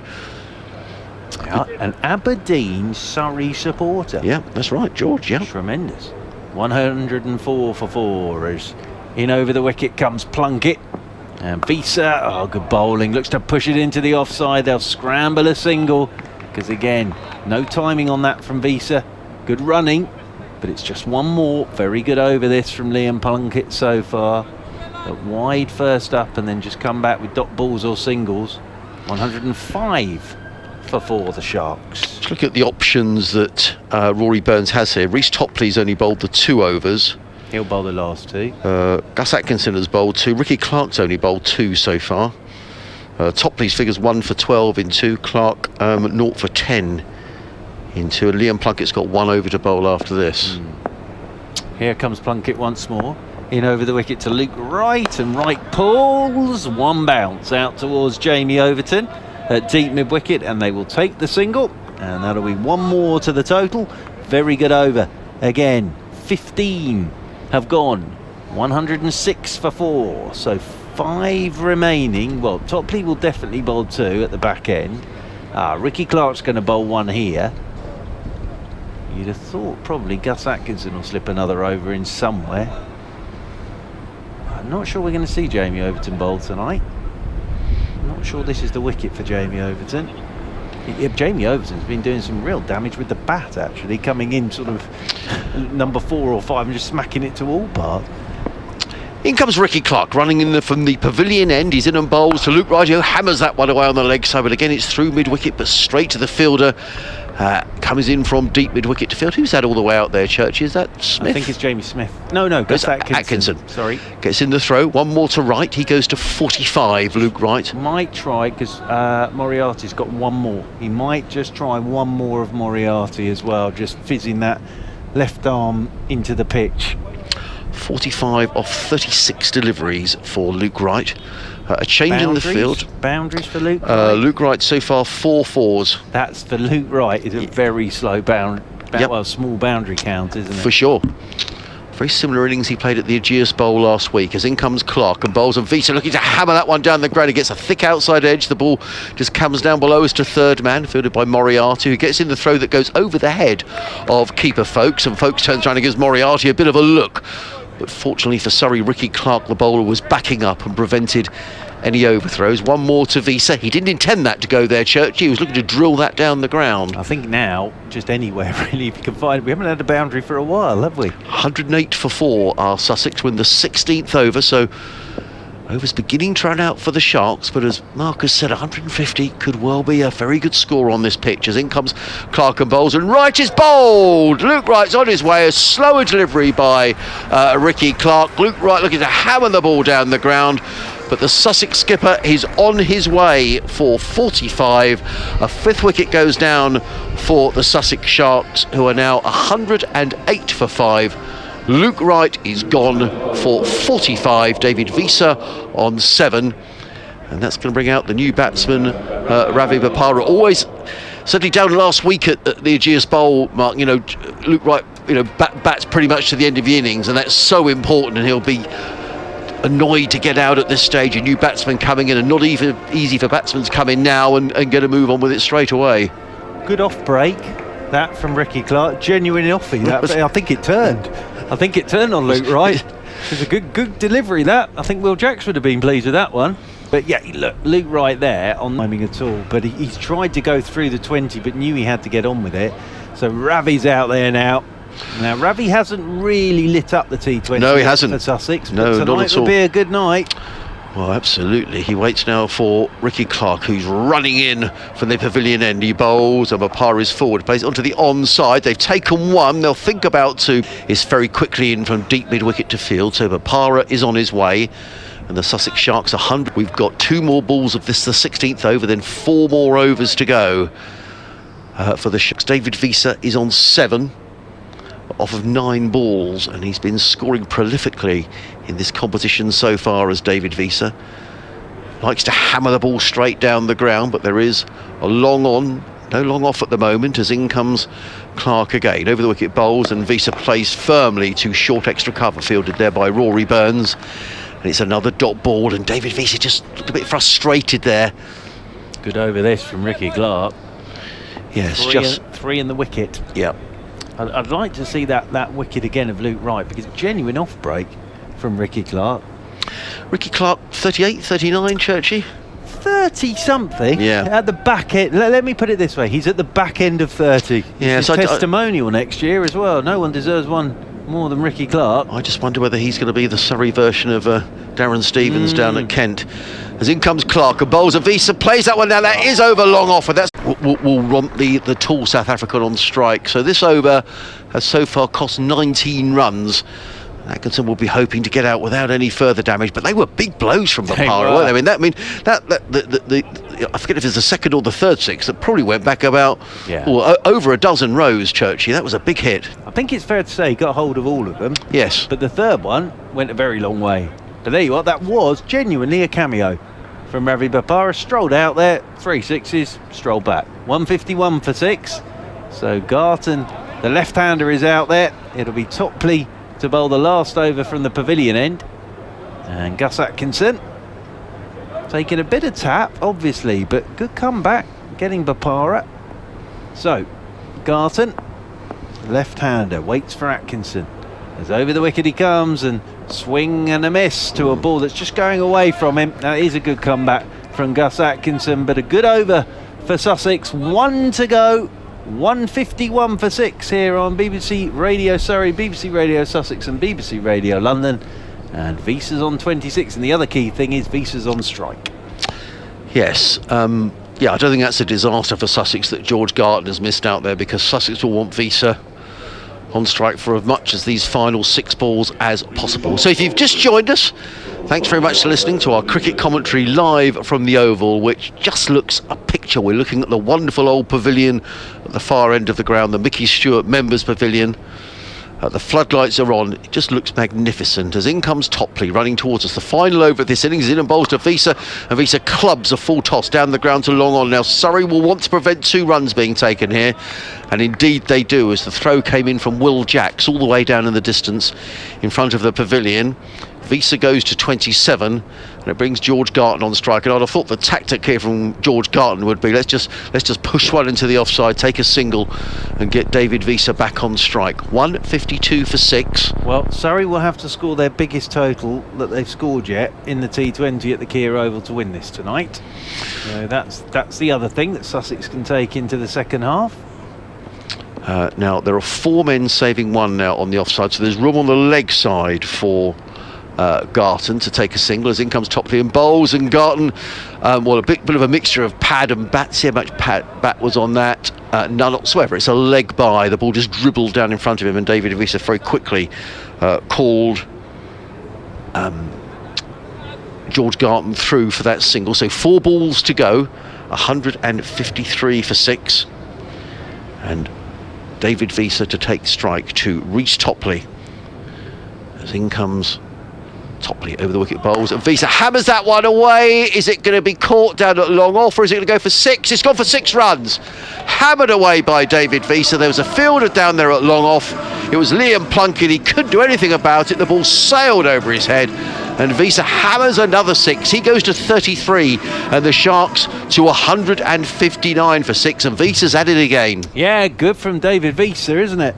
Low full toss, and he's such a strong man to bully that over the boundary for 6. In comes Topley again, pulled away by Visa. Is this going to be 6 more? It is 6. Oh no, it's a brilliant catch. Well, that was relay fielding at its absolute best. Well, that would have got a standing ovation around the ground. It was pulled away by David Visa. I thought that had gone for 6 runs, but a combination of Jamie Smith and Gus Atkinson managed to... He pushed the ball back in, and Atkinson completed the catch. That was relay fielding at his best. That was terrific stuff. Unbelievable athleticism from Jamie Smith there. That was brilliant, because it was going away from him, and in mid-air he's taking it and had the peace of mind to flick it before he's landed beyond the boundary rope back to Gus Atkinson. That is a quite outstanding piece of work from Jamie Smith. It really is, and it does for David Visa. And well, you won't see a better bit of relay fielding than that this summer. You really won't. No, that was very good. Visa out for 33, and I was just thinking, Church, that goes for 6. Sussex are then 165 for 7, and they've definitely settled for that at the start. However, as it is, it goes down as a, well, it goes down as a wicket, but it's also a dot ball, which is probably just as important for Surrey in the fact that David Visa isn't there. So 2 balls to go, 159 for 7, as in comes Topley over the wicket, bowls and drills that down the ground. That could well go for 4 runs. It's a good shot by George Garton, hammered absolutely gun barrel straight by George Garton. His first runs, he goes to 4, and the Sussex Sharks to 163 for 7. Yeah, great shot, especially at this stage. Just lost Visa, but Garton there, mid-off up, and he's drilled it straight down the ground for 4. As in comes Topley again, over the bowls, and Garton pulls this down the ground. Now they've taken 1, they'll think about 2. Ollie who's rather dawdling Garton, the throw's going to come into the keeper, folks, and it's a good bit of running by George Garton, and well done Ollie Robinson as well, because he clearly saw there were 2 runs on there. Liam Plunkett gets in the throw, Garton gets back for the 2nd run, so he finishes 6 not out. Ollie Robinson didn't face a ball, and the Sussex Sharks close on 165 for 7 in their 20 overs. Luke Wright top scoring with 45. David Visa making 33 in 23 balls, and we've been talking about a little cameo from Ravi Bopara. He made 24 off of just 9 deliveries. The pick of the Surrey bowlers, well, looking here, Ricky Clark, 3 overs, 1 for 17. Liam Plunkett, 4 overs, 1 for 22. Reece Topley, a little more expensive when he came back. He took 2 for 36. Dan Moriarty, none for 23. And Gus Atkinson, 1 for 33 in his 3 overs. Churchy, you said 150 would be a good score. Yep. Will Jason Gillespie be thinking that's good batting by Sussex? Yeah, absolutely. They'll be delighted with that. On this pitch, with these boundaries, 165 for 7 is a good score, and as I say, Surrey will have to score their biggest total here this summer to win this game. Plunkett for me outstanding from a bowling point of view. Luke Wright, great innings, but super contributions there from Bopara and Visa, and that bit of fielding from Jamie Smith, you won't see anything better than that. It was absolutely brilliant from Jamie Smith, and I'm sure that will be doing the social media rounds. Because to have the athleticism and the peace of mind and just to make it look that simple was outstanding. But yes, I think Jason Gillespie will be very happy with 165 for 7. I think Surrey will have to bat well tonight. I really do. But Surrey are a confident side chasing. So it'll be an interesting second half, I think. So if you're listening to us on BBC Sussex and BBC Radio Surrey on DAB, if you want the daily roundup, that's on now until 8 o'clock, or BBC Introducing the South, that's after 8 o'clock. Both of those are on our FM transmitters or via Listen Live on our website. So Mark and myself are going to take a little breather and have a cup of tea, but don't go away, because this threatens to be a really thrilling encounter here at the Oval. Sussex closing on 165 for 7, and I'll hand you back to the studio and Tim Durrans.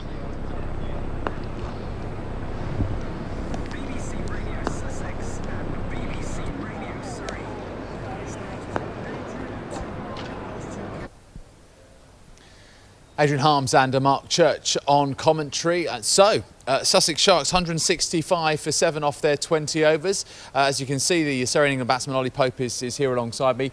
What did you make of that as a containment effort, taking wickets at regular intervals, some excellent fielding there as well? What did you make of Surrey's efforts with the ball? Yeah, I think the lads really set the tone in the first 6 there, especially to get those 2 early wickets and then keep them under 40 in that first power play was key.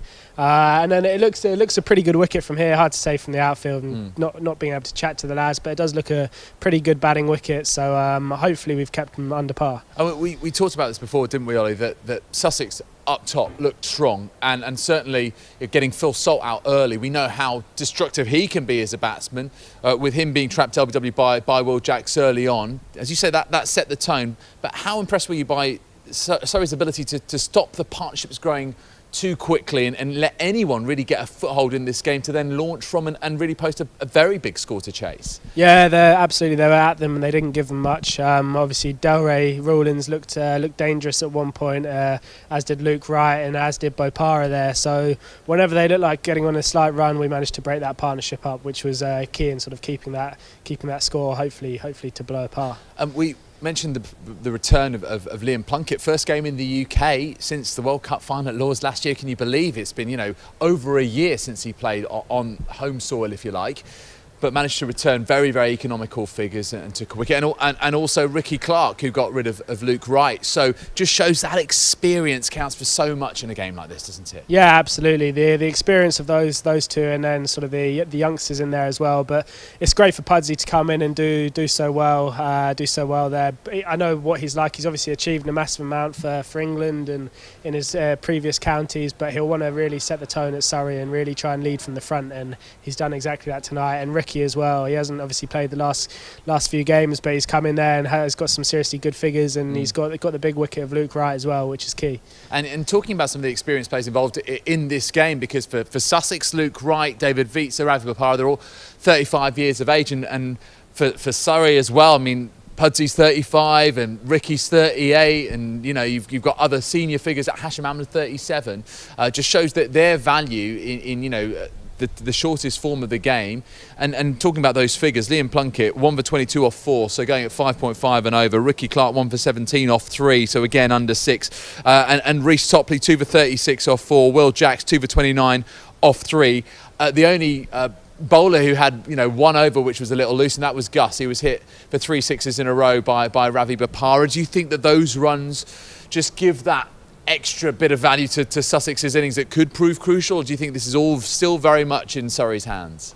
Oh, look, it's like I said, without knowing exactly how the wickets played, it's hard to say really. That was I don't think Gus has done a massive amount wrong there. He's bowled to that massive boundary out on the leg side, and Bopara's hit three massive sixes, and then luckily Gus got him out on that fourth ball. So hopefully it's in our hands, and I'm sure the boys will be backing them to chase this now. It's interesting, isn't it, this blend of the youth and the experience. We talked about the experience, and Hashim Amla will be striding out to the crease along with Will Jacks. And, how much is that important, that mentoring side? We've seen it already with the spinners, with Gareth Batty and Dan Moriarty before this game, and how those two have bowled so well in tandem and, worked so well together in practice. And what about Amla and Jacks at the top of the shop? Yeah, it's great. It's great for Jacks to be able to walk out to bat with Hashim. He's obviously an unbelievably experienced, talented player. And Jaxie will learn a massive amount from batting with Hashim. He's batted in almost every situation you can imagine. So it's great for him to learn off a guy like him. He knows how to chase. He knows how to win games chasing as well. So it'll be really valuable for those guys to be able to spend some time in the middle with the guys, with the likes of Hashim Amla. And then you've got, after those, we expect folks at 3, Burns at 4, Jamie Smith at 5, a real variety of batting styles there too. Yeah, exactly, and I think we keep quite an adaptable middle order. I think if the leg spins on, you might see Burnsy hop above Folkes there at one point, and just with the left-hand, right-hand combination makes it slightly harder to bowl at. If we see us slightly behind the run rate, you might see sort of Jamie Overton jump up the order, because we've seen how he can strike the ball. So it's a very adaptable lineup. So I'm not sure what we'll see exactly, but yeah, it's very adaptable. Yeah, and that's it, isn't it? I mean, we're batting quite deep in this game. You've got Moriarty and Topley at 10 and 11, but you've got Gus can hold a bat. That Plunkett can clear the ropes as well. So however many wickets that will go down, and inevitably there'll probably be a few, but that there is someone who can come in who can then re-establish the momentum in your favour, essentially. Yeah, exactly. Similar to what we saw with the Sussex boys there. They had guys who could come in and just strike the ball pretty clean. So like I said, with Bopara coming in there sort of to the latter stages, they kept coming, and hopefully we can do the same. If we do lose wickets, we've got guys that can come in and still whack him down the back end of the order. What is being said in the dressing room in the mid-innings break? You've got this 15-minute turnaround before we come out to bat, knowing that we are chasing 166 to win here, Surrey. What sort of messages will be being conveyed to the batsmen? Yeah, it'll be a positive atmosphere with that score on the board, but I think they'll have a quick discussion. I think probably Folkesy will lead that discussion from behind the stumps. He's got the best view, and he'll talk about what the wicket's like and how it's played. And then look, at the top of the order, those guys, they know exactly what their roles are. Jaxie will go slightly harder. You might see Hashim play the anchor role a little bit more. And if all goes to plan, hopefully it'll be a pretty simple chase, but then they'll obviously talk about the scenarios. So probably once the game started, more so of who comes in next and who's gonna play the aggressive role. And it depends who you're batting with as well, the number 3, Hashim or Will Jacks. So there's obviously those different scenarios will be discussed sort of now and when the game starts. So that obviously varies on who's out and who's in there at the time. When you talk about Will Jacks, I mean, we were talking earlier on, weren't we, about his increased responsibility with the ball, and especially not having Gareth Batty in the side and Scott Borthwick not picked on this occasion with his leg spin. It fell to Will Jacks to bowl some overs once again.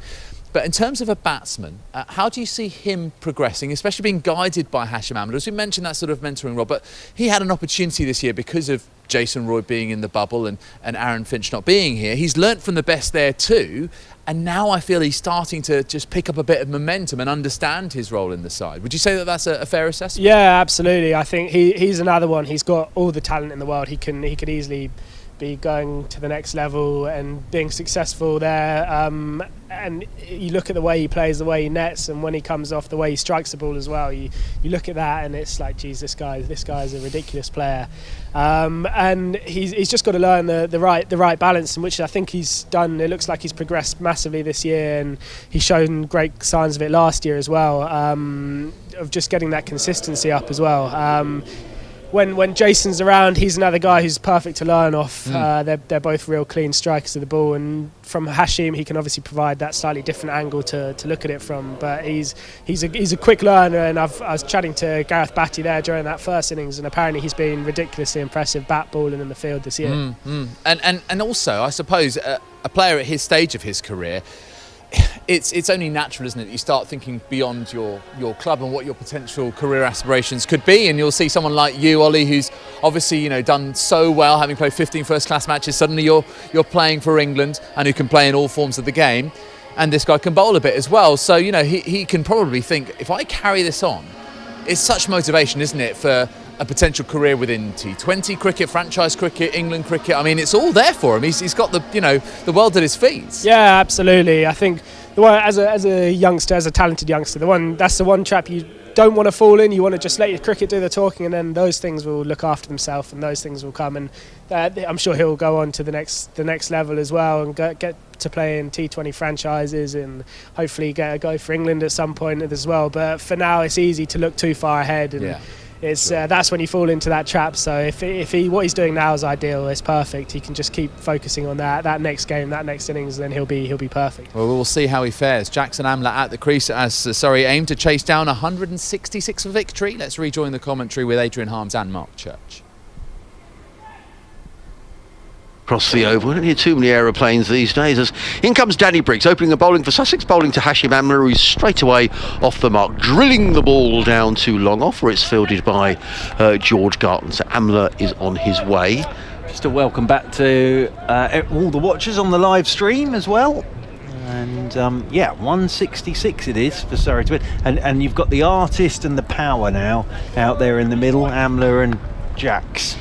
Yes, as in comes Briggs, bowling to Will Jacks, who drives to short extra cover, fielded in there by Aaron Thomason, and there is no run. These two were in good form at Lord's a couple of nights ago in a game that Surrey won, as Briggs is in again from the pavilion end. He bowls, and Jacks again plays this nicely through the offside. Lovely timing there by Will Jacks. He almost caressed that ball through the covers.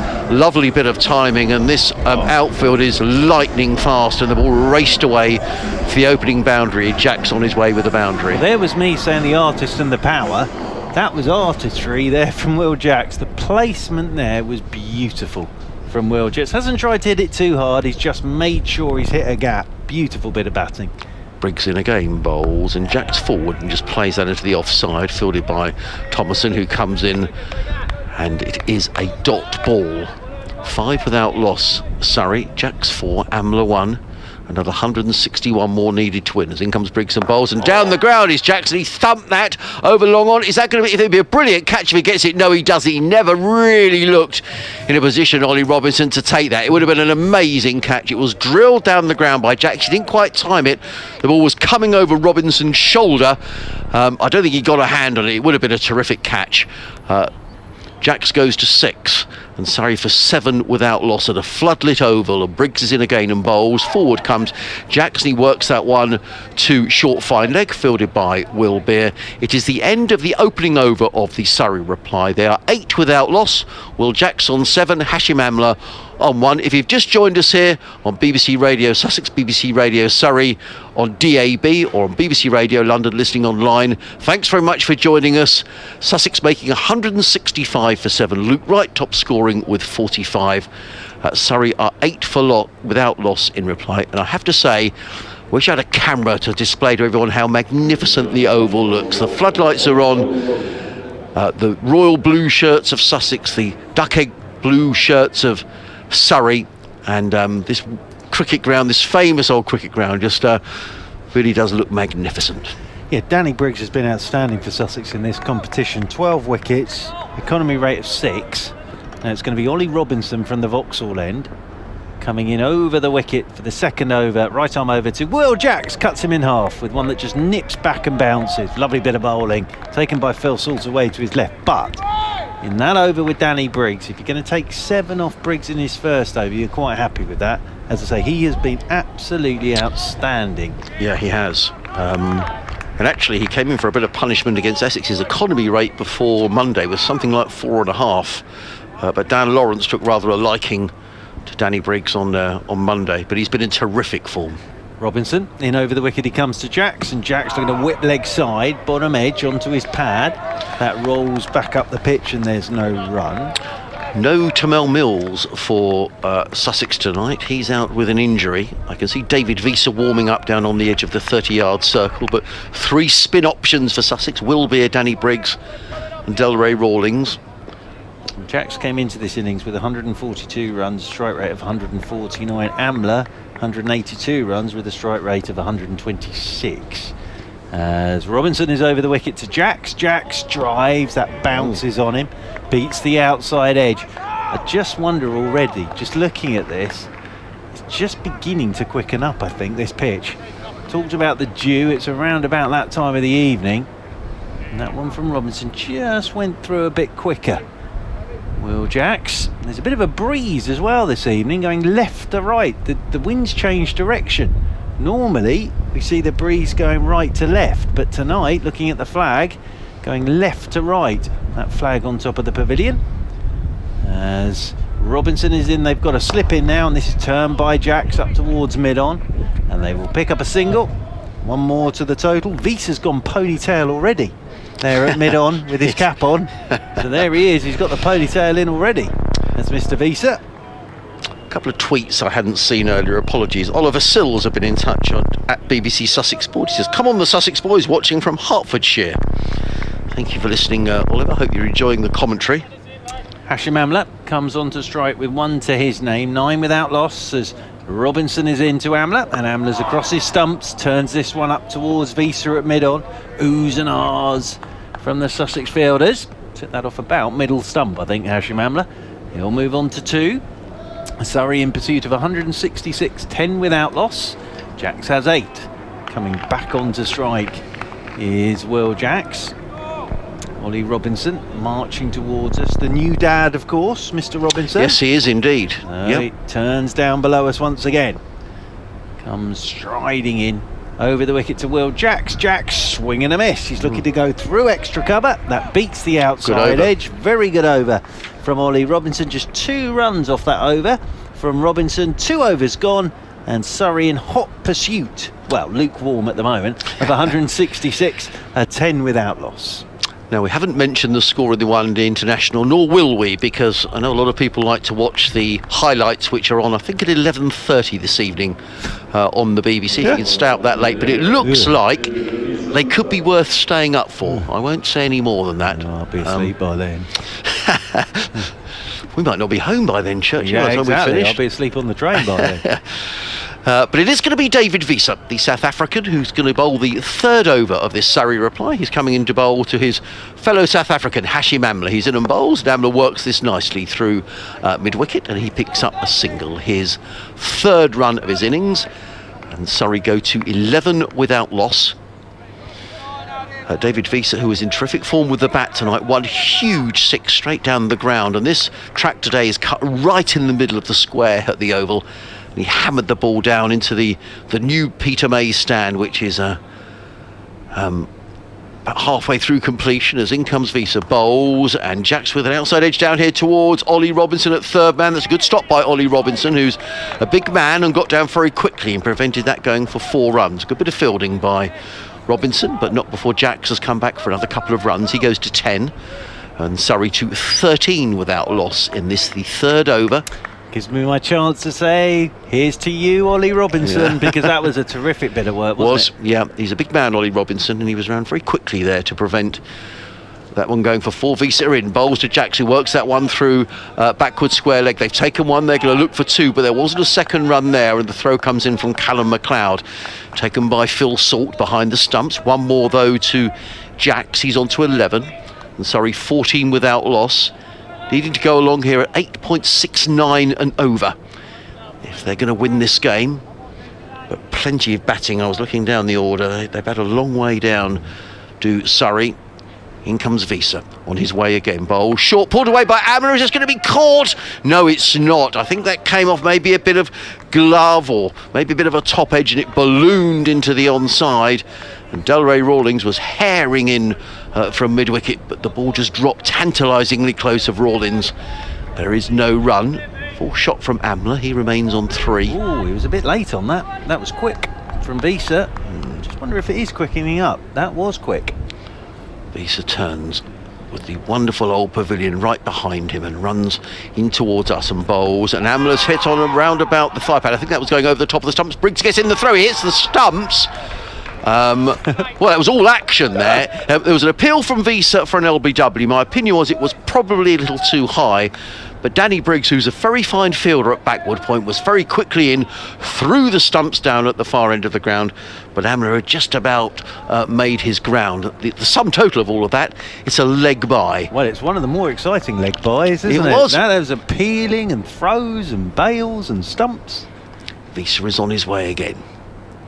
Right time over the wicket, bowls to Jacks, who hammers that down the ground, and a very fine bit of fielding by George Garton. Well, not only that, brilliant bit of fielding, it prevented a run, and the throw came in and hit the stumps, and that was worthy of a round of applause from Mark Church, standing next to me.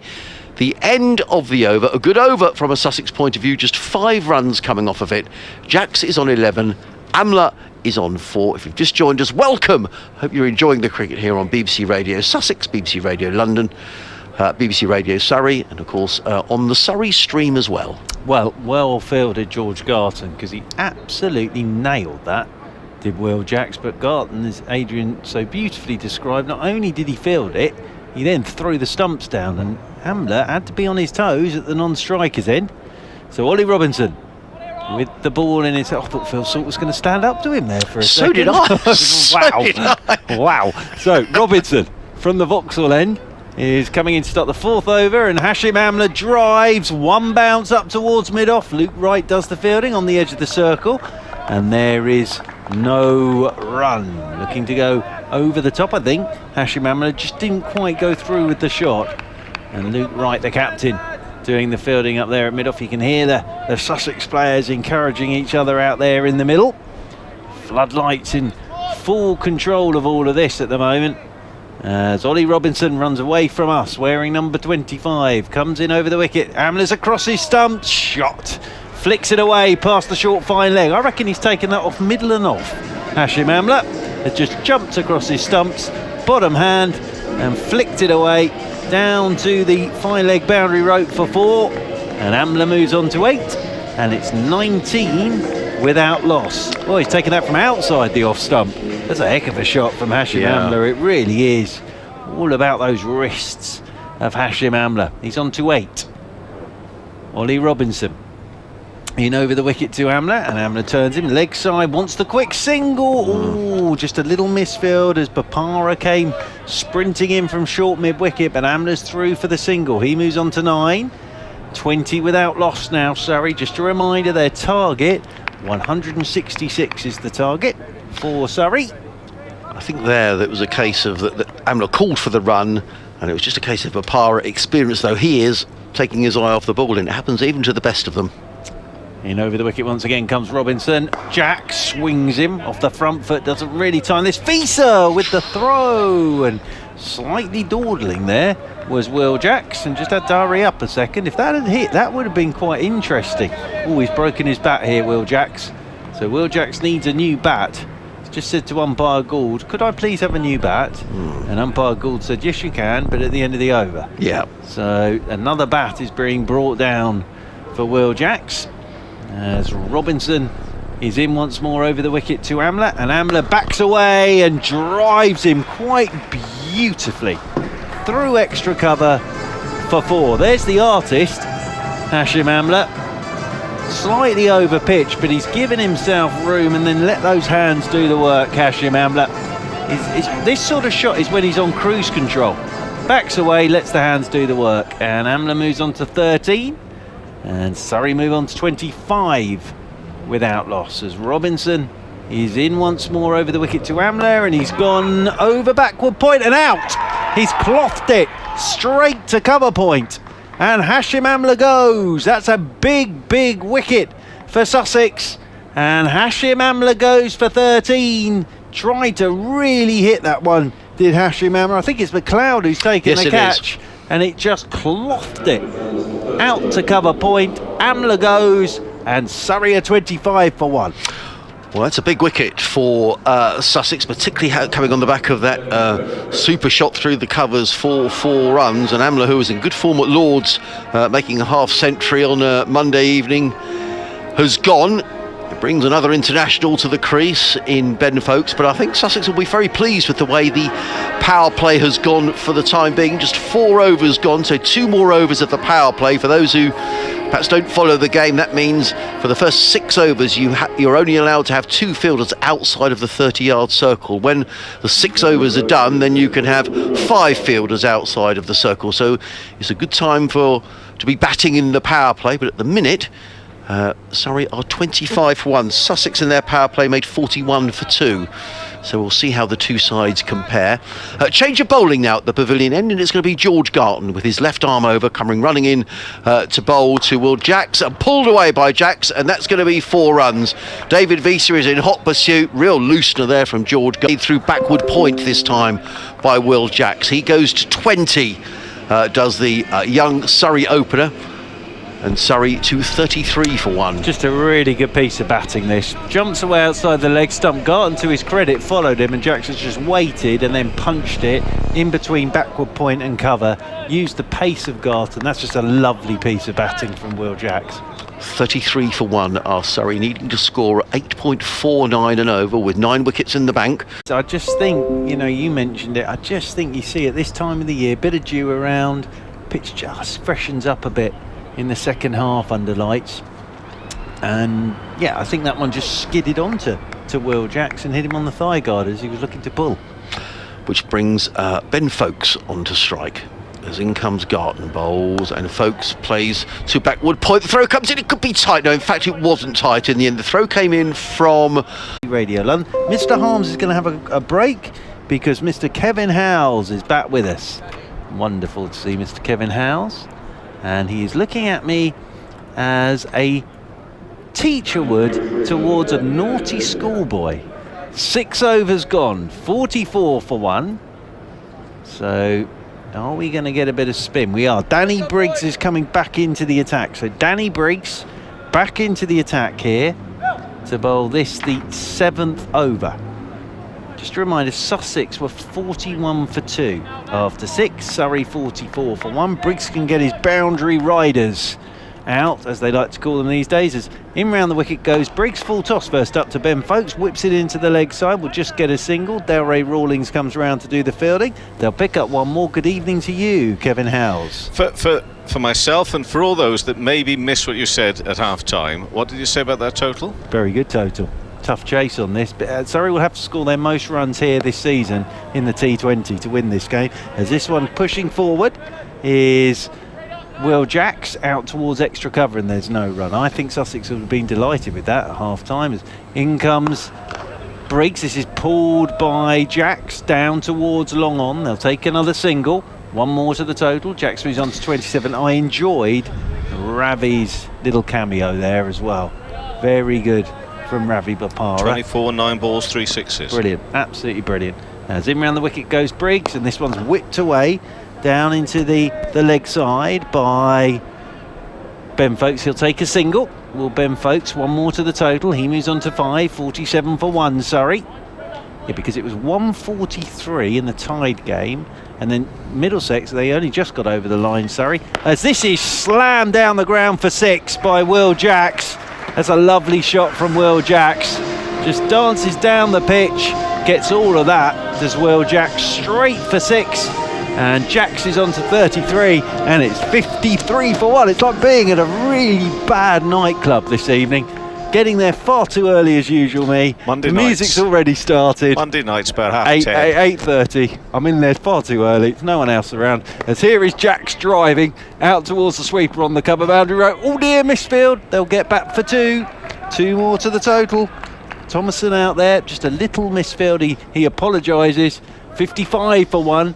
Jacks moves on to 35. End of the over. 7 gone. So good over that for Surrey, 11 off it. But yes, and then against Middlesex posted 119. And Surrey needed a big partnership between Smith and Folkes to win that one. So they will have to score the most runs they've scored yet at the Kia Oval to win this one. But they're off to a pretty solid start. 7 overs gone, and Surrey are 55 for 1. I think you're happy with your reply so far, though, for Surrey. Oh yeah, no, it's been a solid start. I think the pressure is on Sussex at the moment. Even though they have got a decent score, and Visa and the runs from Bopara so crucial. I mean, that Luke Wright was just 4 fours. That's a bit unlike Luke Wright. Folkes and Jacks, the not out pair at the moment, start of the next over down the leg side and signalled as a wide by umpire Gould, leg side wide. Will Beer into the attack. So spin from either end, Kevin Howes. There need to be a mixture of caution, and if there is a bad ball, just slap it away. Let's see if he's going to deliver any. Well, they bowled him. That is a terrific start to Beer's over. And what a wicket. A massive wicket to get rid of Ben Folkes for only 5. And Surrey with 2 down, 56 for 2 in the 8th over. This is going to be an intriguing game of 2020 cricket. He went to smash that one away on the leg side, completely missed it, straight into the stumps, misread it. Googly. And he's on his way. Nice bit of bowling, it's the Googly. He's gone back to pull it, and it's come straight back in at him and bowled him. That's a nice bit of bowling from Will Beer. It really is. I love it. I love a leggy in T20. It's great, isn't it? See, look at that spin. Who are you asking? Ben Folkes. I think if you ask him right now, he might not be saying. No, he wouldn't think the same as me. But I still think, Kevin Howes, I've got this. It's another one of my mad theories. I think it won't be long until you possibly will see a T20 side that plays an all-spin attack. I think that might happen one day because they can be so effective. But out comes Rory Burns, Rory Burns in the competition this season is striking at 126, is Rory Burns. He came out at Lords, what was it, 25 off 10 balls at Lords? Important. Smacked it to all parts of St John's Wood. Well, Will Beer. 1 for 1. And sort of technically speaking, he's only bowled 1 delivery, as the first was a leg side wide.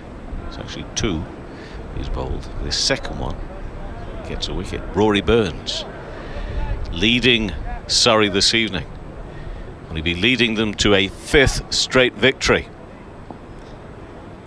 Go 2 points clear at the top, or will it be Sussex who end the evening top? Let's find out. Burns will work this first delivery. He faces from Beer onto the leg side. A single. Surrey at 57 for 2. Require another 109 more runs to win. Nice bit of bowling, just seeing that wicket again from Will Beer. Nice bit of bowling from Will Beer. Oh, I love this. I love the fact you can hear what the players are shouting as well. Makes me a little bit nervous, to be honest. No, because it's all rubbish, isn't it? Never anything that hard hitting or incisive. Come on, boys.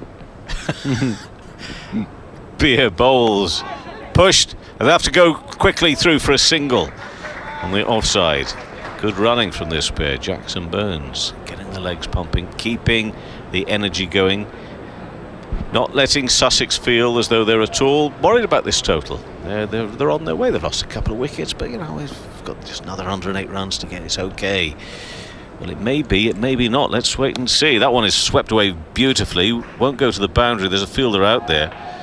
Delray Rawlings with a tumble and then a throw. I've got a and question 2 for runs. you, Kevin Howes. You've seen a lot of cricket. That bit of work from Jamie Smith for that catch on the boundary, jumping in the air, flicking it back to Gus Atkinson. Were you in the loo? No, okay. Look, that at one time of the day would have had me jumping up and down and making the seat, right? Really, really excellent. And that one is a brilliant shot there. Played away behind square on the leg side. It's a 4 for Surrey. And the score will move on to 60 for 2. 64 for 2. Now the board moves over. 64 for 2. And Jacks is looking as if he's got the bit between his teeth on 36. Burns wants to keep up with him. He's on 7. He's got a long way to go because he's only just come out there. But with that 4, he moves to 7. And Beer now in and bowls. And that one is in the air. Will it carry all the way? No. Bounces just in front of the man at deep mid-wicket. And it's a single to finish off a very good over for Will Beer. Got rid of the dangerous Ben Folkes. 1 for 9 from that over. 65 for 2 after 8 overs. Okay, so I'm giving that 9 out of 10 nowadays. Yes, that was your 10 out of 10s? Yeah. Because it is exceptional. And the point I'm making badly and taking too long over is we see so much now extraordinary fielding that I don't expect it because it is still wonderful, but it's some of the snatching I now see at speed, which is the stuff that really gets my pulse is racing. But it was amazing. It was amazing fielding. It was so coolly done as well by Jamie Smith, wasn't it? It really, and all he did was just put a hand up and said, "Not a problem." But it was fantastic bit of work. It really was. So Rory Burns, the man of many shots, 65 for 2. And Delray Rawlings comes into the attack to bowl his left arm spin. So we've got all 3 spinners in it now. 65 for 2, Surrey. Another 101 required. 9th over. Rawlings is into Burns. Burns turns this one into the leg side. Look at him go. Scampers the first, wants the second, won't get it. So 1 more to Rory Burns. It's like a whippet. Moves on to 9. 66 for 2. Brings Will Jacks back onto strike on 36. Delray Rawlings has been pretty effective actually in the T20 this season. Just the 4 wickets, but a good economy rate of 7s from Delray Rawlings. So we've got Beer, Briggs and Rawlings. As Rawlings, left arm around the wicket he goes. That short cut behind square by Will Jacks. That's a great shot from Will Jacks. Again, it's all about placement from Will Jacks. Rawlings has stuck that in the pitch and Will Jacks was back to end and just made sure, sort of undercut that to get it away through backward point and away for 4. And Jacks moves on to 40. Surrey moving on to 70 for 2. Exciting batsman to watch. Oh, he is. He's a terrific talent. As Rawlings is in, and this one cut away in front of square by Will Jacks. This will run away for 4 more. So 2 short this from Rawlings, and Will Jacks has just waited for that and cracked it through extra cover and away for 4. Jacks moves on to 44 and Surrey move on to 74 for 2. So like that catch you were talking about earlier, it's the way that some of these individuals just make it look so easy. Imagine you and I doing that. That would be great to see though. As this one, looking to swing it leg side is Will Jacks, thick inside edge down towards short fire leg. 1 more to the total, 75 for 2. How many attempts do you think you and I would need 1 to get anywhere near that? 1. Stop putting yourself down and putting me down with you. Which role are you taking? As in round the wicket comes Rawlings. This one's turned leg side by Burns, and he'll pick up a single. Burns moves on to 10, 76 for 2. I see you more in the Jamie Smith role there. Oh, wrong. I'm there very much in. To me, Churchy, to me. I've got this. No, you've got it. Now I've got it. 76 for 2. As Jacks, wow, all run out. Rory Burns. Oh, he's been run out by Rawlings because Will Jacks has smashed it back down the pitch. Rawlings has stuck a hand out. It's hit the stumps at the bowler's end. Burns didn't have a hope. And Burns is run out for 10. What a bit of fortune that is. I'm not sure his ruling's done. He's not deliberately doing that. He's just put a hand down and it's hit the stumps. Massive moment. Burns goes for 10. 76 for 3. Do you know, that's the sort of break that I think Sussex do need here. You know, Burns looked busy. He looked as if he was up for it again, as he was the other night. And with Jacks, they look a great pair out there together, and that is unfortunate. Very unfortunate. Some people look at that and say, well, if you're not keeping your eye on that sort of thing, it's going to happen. However, you know, he does well. He gets his hand down to it. He gets his hand down to it really quickly, so give him credit for that. But after that, it's a little bit of fortune. Look, it's 2020. You're backing up. He has hammered that Will Jacks, and it's just hit the hand of Rawlings. Rory Burns didn't have hope. Absolutely no hope. He hadn't actually gone that far out of his ground at all, had he? It was the bat was in the air, and just no time to get that back down at all. No time at all. There you go. So that's a moment for Sussex. 9 overs gone. 76 for 3, and Jamie Smith out there in the middle. That was the end of the over, so it's Will Beer to bowl our 10th over from the Vauxhall end. He had a terrific first over. Not terrific first ball, that was a leg side wide, but the second one he got a wicket. What about this second over? Worked away into the open space for one and only one on the leg side. So the score moves up to 77 for 3. That happened to me in a school game once, and my old man had a row with the dad of the boy who was bowling. He said it wasn't fair. It wasn't his fault. Just hit him on the hand, and I was actually dawdling a bit, I have to say, Kevin Howe's daydreaming. Beer in bowls and hit hard and firm along the ground. Tumbling stop just down in front of us, and a good piece of fielding, because in the tumbling stop rolls over, throws straight in. Gives me a chance again. What, you've done Here's that? to you, Ollie Robinson. Great bit of work again. Away to our right hand side. Beer shadows cast off the players under the lights here at the Kia Oval this evening. Next delivery, hit hard and firm for Robinson this time to come to his right hand side. Doesn't have to tumble for this one, just picks it up very gracefully, very securely, and gets the throw in. Looks as if maybe he's just got a little bit of a side problem there. Don't know if that's from the tumbling stop. Yeah. He's actually laughing now. So 81 for 3. Beer again, this up to Jacks on 49. Cut away, square. He will get his half century. 50 not out, gets a single, brings up his 50. Takes the Surrey score to 82 for 3. Back-to-back 50s for Will Jacks. 50 at Lord's, 50 here this evening. Very good from Will Jacks. 82 for 3, needing another 84 runs to win. We're in the 11th over. It's Smith back on strike. He's on 1 not out. Beer bowls again, creates a bit of room for himself, gets it past the man there in the covers, therefore they'll comfortably get 1. I'm going to leave you at the end of this over and bring Adrian Harms in. Kevin Howe's. But yeah, just that Burns wicket just sort of gives Sussex a right old lift, doesn't it? And it's a bit of a kick in for Surrey as well in those circumstances. They've got to put that behind them as well. The misfortune of it. Beer bowls, leaning back, slapped across the ground again in the same area out through extra cover. Will there be 2? No, they're just the 1.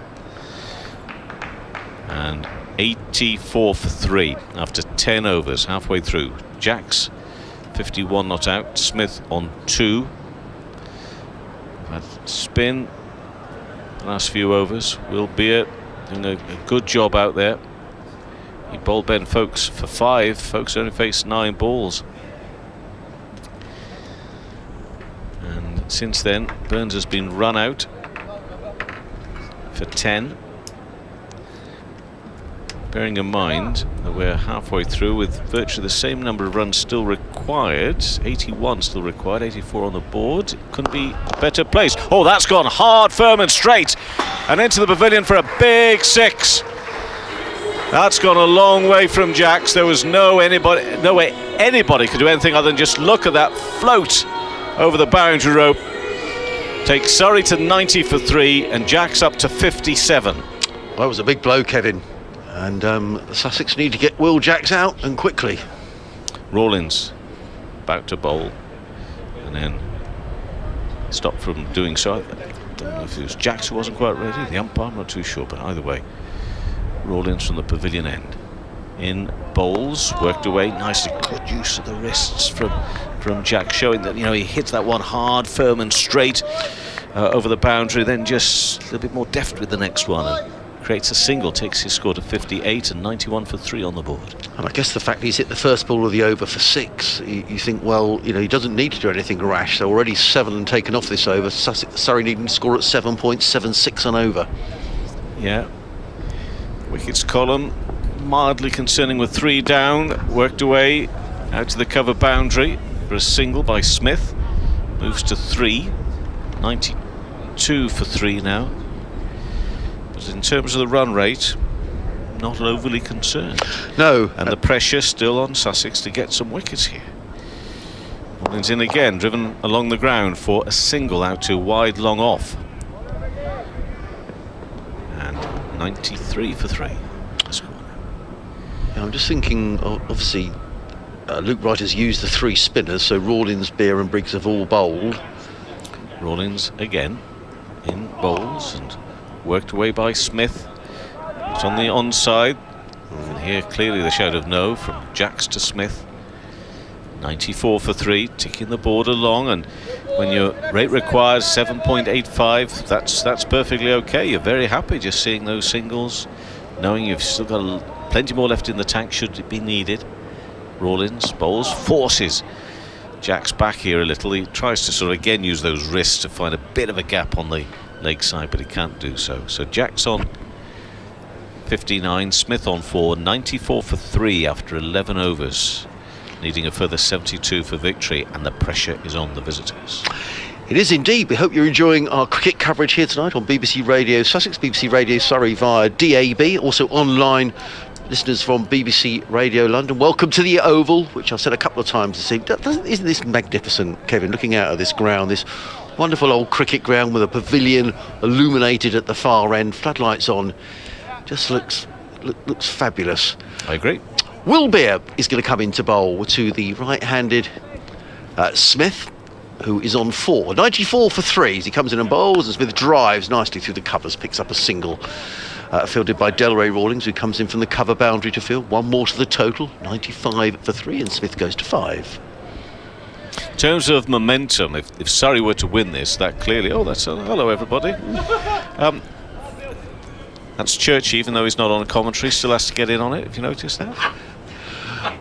Slightly disappointing. Will Beer waits, comes in bowls to Will Jackson. He pulls this away. That's going to go for 6 more. That's a huge blow by Will Jacks. That's gone about 8 rows back, and the clatter was as the ball landed on one of the seats. Jacks picks up another 6. That's his 3rd 6 of the innings. He goes to 65, and Surrey to 101 for 3. Now needing to score at 7.5 and over. Another huge blow by Will Jacks. He was in good form at Lord's earlier on this week, and he's in good form tonight as Beer waits and comes in again and bowls, and Jacks is bowled, and it's a big wicket for Will Beer, his 2nd wicket of the night. Jacks looking to pull that one away over the leg side, and Sussex really needed a wicket, and they've got the wicket that they wanted, and Will Jacks is on his way, and that could be a big point in this match. Jacks was looking very dangerous. He's done a really good job. I mean, if others can come in and pick up where he's left off, so to speak, he'll still look back on that as a very useful contribution, to say the least, of 65. But Will Beer, terrific from him tonight, and causing Surrey some problems here in this run chase. So, as I say, it's that wickets column. They've got to see, from a Sussex point of view, that keep on going up from 3 to 4. We're now 4 to 5 and 5 to 6, because otherwise Surrey very comfortably going to get this target in the end. But Clark is going to be the new batsman coming out. What I was going to say is, should this be a Surrey win, it'd be 5 wins on the bounce. If Sussex were to lose, would there be a feeling of momentum being lost at all or not? I mean, we're coming up to obviously the last couple of games of qualification.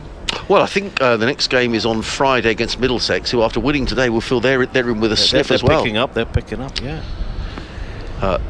Or will Beer, has he given Sussex a chance? Comes in and bowls, and Clark drives straight round the ground, and Beer fields off his own bowling, and it's a dot ball. And Surrey remain 101 for 4. Needing to score 7.8 and over. Will Jack's just gone for 65, including 4 sixes, as in comes Beer again, and bowls, and Clark lets that one drift down the leg side. I think he was looking for a wide, then the throw comes in. Well, I think it would have been run out if that had hit. In fact, it has been signalled a wide. But Ricky Clark was running to the danger end, and I reckon had Daddy Briggs hit, I think he would have been struggling, Ricky Clark, you know. I really think he would have been. I'd like to see it on the replay. I mean, in no way being critical of Beer, but I wonder if he'd actually kept out of the way of that one. Yeah, quite possibly. He wasn't to know, of course. Beer in, bowls to Jamie Smith, and that's played into the onside. They're going to take another single as Phil Saltis very quickly from behind the stumps throws away his right hand gloved as the keeper, and then hangs on to the ball, doesn't throw at the non-strikers. Then another single to Surrey, 104 for 4. Just look at the scoreboard there, so 62 more to win for Surrey. And there are 8 overs remaining after this one. This delivery from Will Beer, number 18 on the back of his royal blue jersey as he comes in over the wicket and bowls. And Clark thumps that too short extra cover. Good bit of fielding by Ravi Bopara. Prevents a run. It's a dot ball. End of the over. 104 for 4. Clark yet to score. Jamie Smith is on 5. 8 overs remaining. And Surrey needing to score at 7.75 and over. And the other thing is, if you take a look at the DLS pass score, that would be on 94 now, 104 on the board. So Surrey just keeping ahead of things here, aren't they, in a way that makes them feel okay about life. They don't, no need to panic, no need to do anything stupid. However, you can say all that, and then we've got bowling as good as Will Beer and some of those deliveries he's producing tonight. There's very little you can do about it. And then the run out, unfortunate. So who knows how this game is going to play out. But at the moment, it's Surrey most definitely feeling the most comfortable, if you can feel comfortable in a T20 game at this stage. Got 8 overs left, possibly the match. 62 still needed. And George Garton's going to bowl the next over. Kevin, 1 over so far cost 14. So this is a big over for George Garton. See what he can do, if he's going to mix it up or not. Let's see how Surrey are going to approach it. Smith, who faces his first delivery this next over, he'll get just 1 run, just down in front of us on the 3rd man area, and a single is brought up, and it's 105 for 4. Clark and Smith, can they steer Surrey all the way, or most of the way, towards this target? Let's wait and see. 61 more needed, and Garton's bowling from the pavilion end. His left arm comes round in now, gets up a little bit on Ricky Clark, who pushes that, shoves it out onto the leg side. A little bit sharp for him. Something took him a little bit by surprise. Yeah, I think it did. Bit of extra bounce, perhaps. Interesting. Most wicket, well, Phil Salt did have a cap on earlier on, but he's done away with that now. I don't think you see a wicket keeper with a cap on, but Phil Salt, who keeps in these 20 over matches, standing just down below us, capless at the moment. Yeah, we've had some lovely warm evenings. It's a bit breezier this evening, maybe on others. Garton bowls again, and again gets up a little bit on Smith, but he jumped as well to keep it down up there to long on for a single. He moves to 7, and Surrey 107 for 4. So at the moment, some terrific bowling from Beer tonight, isn't there? We're just seeing once again that delivery which completely foxed Will Jacks. Jacks, who was feeling good, hitting the ball sweetly and cleanly away on the leg side, but that one had the better of him. Didn't read it.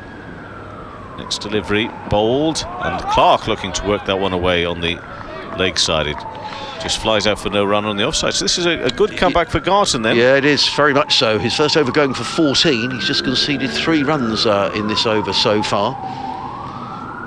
Again, he looks quite relaxed about life out there, and that's very important. He's not worrying about those 14 runs off the first over. He's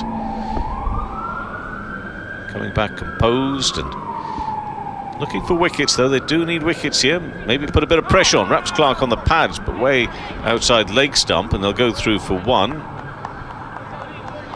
Just looking at the required run rate for Surrey, which is just over 8 now, 8.09. So, for all intents and purposes, 8 and over, 6 wickets in hand. But And that's what they're going along at the moment. It's the run rate is matching that required. But an over a 2 of keeping it tight, maybe leading to a mistake or 2. Smith is facing 7 not out, creates a bit of space and room for himself. The ball follows him and he pushes it to mid-on for a single. 8 to Smith. Surrey 109 for 4 now. That's the end of that 13th over. Clark on 2, Smith on 8. Surrey require 57 more runs to win. Adrian Harms. Hope you're enjoying our coverage here on DAB, on BBC Radio Sussex, BBC Radio Surrey, and on BBC Radio London, listening to us online as well. Also live pictures via the excellent Surrey stream here at the Oval. Kevin has taken his leave of absence. Mark Church will be back with us in a couple of moments' time. Will Beer is going to be bowled out here by Luke Wright. He's bowled 3 overs and has taken 2 for 27, and he's going to be coming into bowl to the right-handed Jamie Smith, who's on 8. As Beer comes this from the Vauxhall end, he bowls, and Smith clips this one nicely down to long on. He picks up a single as Ollie Robinson comes charging in from long on, just down below us here in our commentary position, and gets the throw into Phil Salt. 1 more to Smith, he goes to 9. Surrey to 110 for 4, needing another 56 to win here in 6 overs and 5 balls. Ricky Clark surveys the leg side field, and Beer is in again, bowling his leg spinners. Clark down the wicket, driving again, exactly the same place, and it's Ollie Robinson again who comes trotting in off the rope down below us here at long on and gets in the throw. 1 more to the total. Clark goes to 3, 111 for 4. 55 needed to win at a rate of 8.25 and over. Smith just surveys that leg side field and he waits for Will Beer again, who comes off this very straight approach off about 6 paces and bowls and played away through the offside to the sweeper on the cover boundary. Rawlins comes in and fields 1 more to Smith. Surrey very happy here to pick up the singles. That's 3 off of the first 3 balls of the over. 112 for 4. Smith to 10. Well, they might be saying to themselves, Beer's only got 1 more, so let's just see off his last over. He's been the pick tonight, Will Beer. Yep, he has. Comes in again and bowls, gives himself room and lofted over extra cover. This is going to go all the way for... No, I thought he'd gone for 4 runs. Good a bit of fielding, though, by Callum McLeod. I thought, first of all, it was going for 6. And McLeod came racing around the boundary and stuck out his left hand and managed to stop the ball going over the ropes for 4 runs. So a good bit of fielding by McLeod. He did really well there, McLeod, because he was on his knees. He was. Clark to 5. Surrey 114 for 4. 52 more needed to win. As Beer, Phil Salt is pointing in the direction of extra cover, as if to say, do we need another man in there? But Beer comes in and stepping away again onto the leg side is Ricky Clark, and a bit of a hoik, but he's going to get a couple of runs as he played the ball onto the onside. He didn't intend that to go there, but Clark picks up a couple of runs. He goes to 7, and Surrey to 116 for 4. They need to score at just over 8 and over, and this over so far they've got 7. Beer tosses the ball from hand to hand. This is the final ball of his 4th over, the final ball of his spell, as he comes in over the wicket and bowls, and down the wicket is Smith, and he hammers that. Is he going to be caught by Bopara? He is.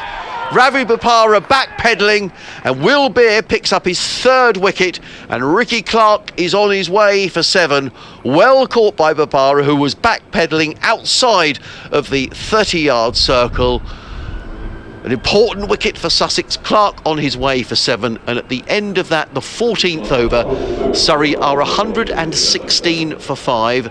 Jamie Smith is on 10. Surrey needing another 50 to win in 6 overs, and they're going to need to score at 8.33 per over. Well bowled, Will Beer. 3 for this evening. He's been outstanding tonight. Started it with that wicket of Ben Folkes, then the big one of Will Jacks for 65, and now Ricky Clark for 7.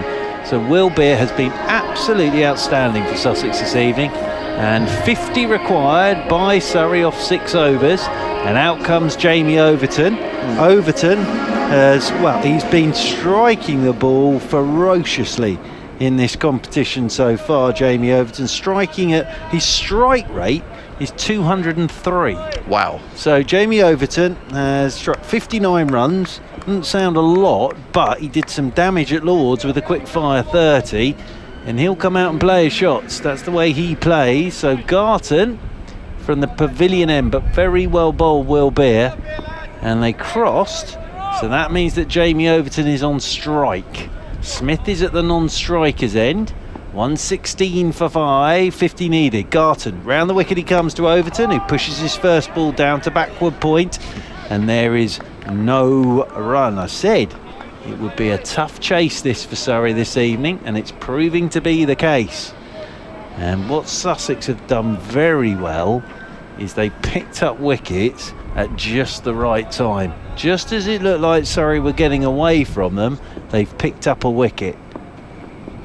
Garton runs towards us from that pavilion end. He's in short, pulled by Overton. That's away for 4. Banged in by Garton, and Overton off his hip has just pulled that away for 4 runs. Nicely played by Jamie Overton to get off the mark, and it's 120 for 5, Surrey. Yes, he came back well in his second over, did George Garton, having gone for 14 in the first. He just went for 5 in his second over, but that was too short, and that was easily pulled away by Overton. Round the wicket once again goes Garton, and Overton slaps this one down towards the man. One bounce to Visa, cries of catch, but one bounce down to Visa. Overton's on to 5, 121 for 5. I'm not going to give the score. I'm not going to tell you what's happening in the One Day International. All I will say is the big show has arrived. That is all I'm going to say to everybody. If you want to watch the highlights tonight, they're on the BBC at about 11:30. Yeah. But I think it's worth a look. Yeah, definitely. Worth staying up for. Worth staying up for. 121 for 5. Smith waits on 10 as Garton round the wicket he goes, and this is slapped off the back foot by Smith. He'll get a single, hammered that in towards extra cover. Well fielded by Bapara, who I've noticed has got Chris Nash's number. Nash was 23, yes, because I was about to say fielded by Chris Nash. I was so used to seeing Nash 23 at Sussex. So Ravi Bapara wears 23, of course, now. 122 for 5. Jamie Overton comes back onto strike on 5. Target's 166 as round the wicket goes Garton to Overton. Swings a slower ball down the ground just for a single towards long on. And that'll be 1 more to the total, and that'll be 1 more to Overton. He moves on to 6. 123 for 5. 123 for 5. With Will Beer now having bowled out, Luke Wright's going to have to make a change. I just saw Danny Briggs warming up at backward point, so I wonder, Briggs has bowled 2 overs so far for 19, so we may see a continuation of spin in the next over. He's in again, Garton. That's short. Oh, and Jamie Smith's looked to pull that. Not sure what that's hit. I'm wondering if it might be a crash helmet. Yeah. Just umpires might just check that with Jamie Smith. There was no signal of leg by, mind you. So I think everything okay. I think he got bat on that, in fact. 1 more to the total. End of the over. 15 have gone. Good over that from Garton at this point. Yeah. 124 for 5, Surrey. So 5 overs remaining. Surrey need 42 more for victory. Well, we said when we started here just before we came on air, just around about 6:30, that this game was really too close to call, and you know, I wasn't sitting on the fence. I genuinely felt it was too close to call, and so it's proving. 5 overs left, Surrey needing to score at 8.4 and over. It really is a terrific game of T20 cricket, and indeed it is going to be Danny Briggs who's coming into bowl to Jamie Smith, and Smith plays this into the offside. He gets a single. Delray Rawlins comes in the sweeper on the cover boundary, gets in the throw to Phil Salt. 1 more to Smith. He goes to 13. Surrey to 125 for 5, needing 41 more to win in 4 overs and 5 balls. Briggs is back to his mark, and he's in. Bowls to Overton. Short, pulled away by Overton onto the leg side.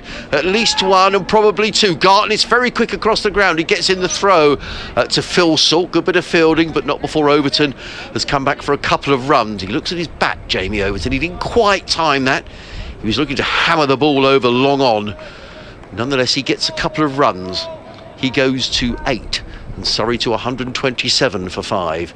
Briggs on his way again, round the wicket, and Overton pulls his way again into the onside, and that's going to be 4 runs. There are 2 fielders out on the leg side. There's a long on and almost a cowl corner on the boundary, and he completely split them. And has he broken his bat? No, he dropped it. He dropped it? Yeah. So, well, he's smashed it one-handed through the leg side, completely lost the bat in his hand and still got enough on it for it to go away for 4. So he may have to get a new bat here, Jamie Overton. I think he's ended up there with just the bat handle in his hand. And the whole bat has just split. And all he's been left with in one hand is the handle. So he needs another bat here, does Jamie Overton.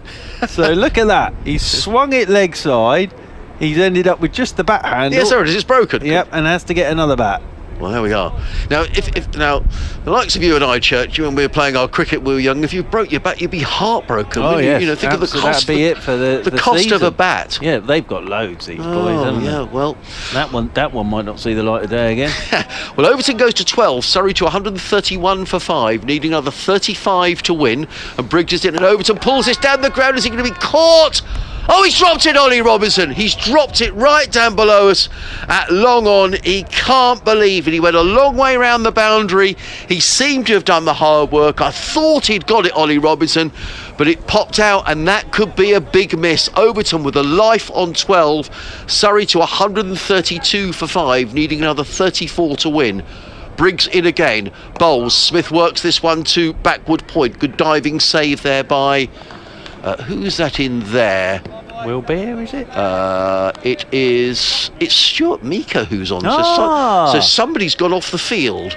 It all happens so quickly in T20, but it's another single, 133 for 5. Briggs in again, bowls. Overton just chips that one onto the onside. They've taken one. They won't take 2 to Garton, who's very quickly in from deep mid-wicket. He gets in the throw. Not a very good throw as it happens, but it is the end of Danny Briggs' over. And Surrey, after all that excitement, are 134 for 5. Overton and Smith are both on 14.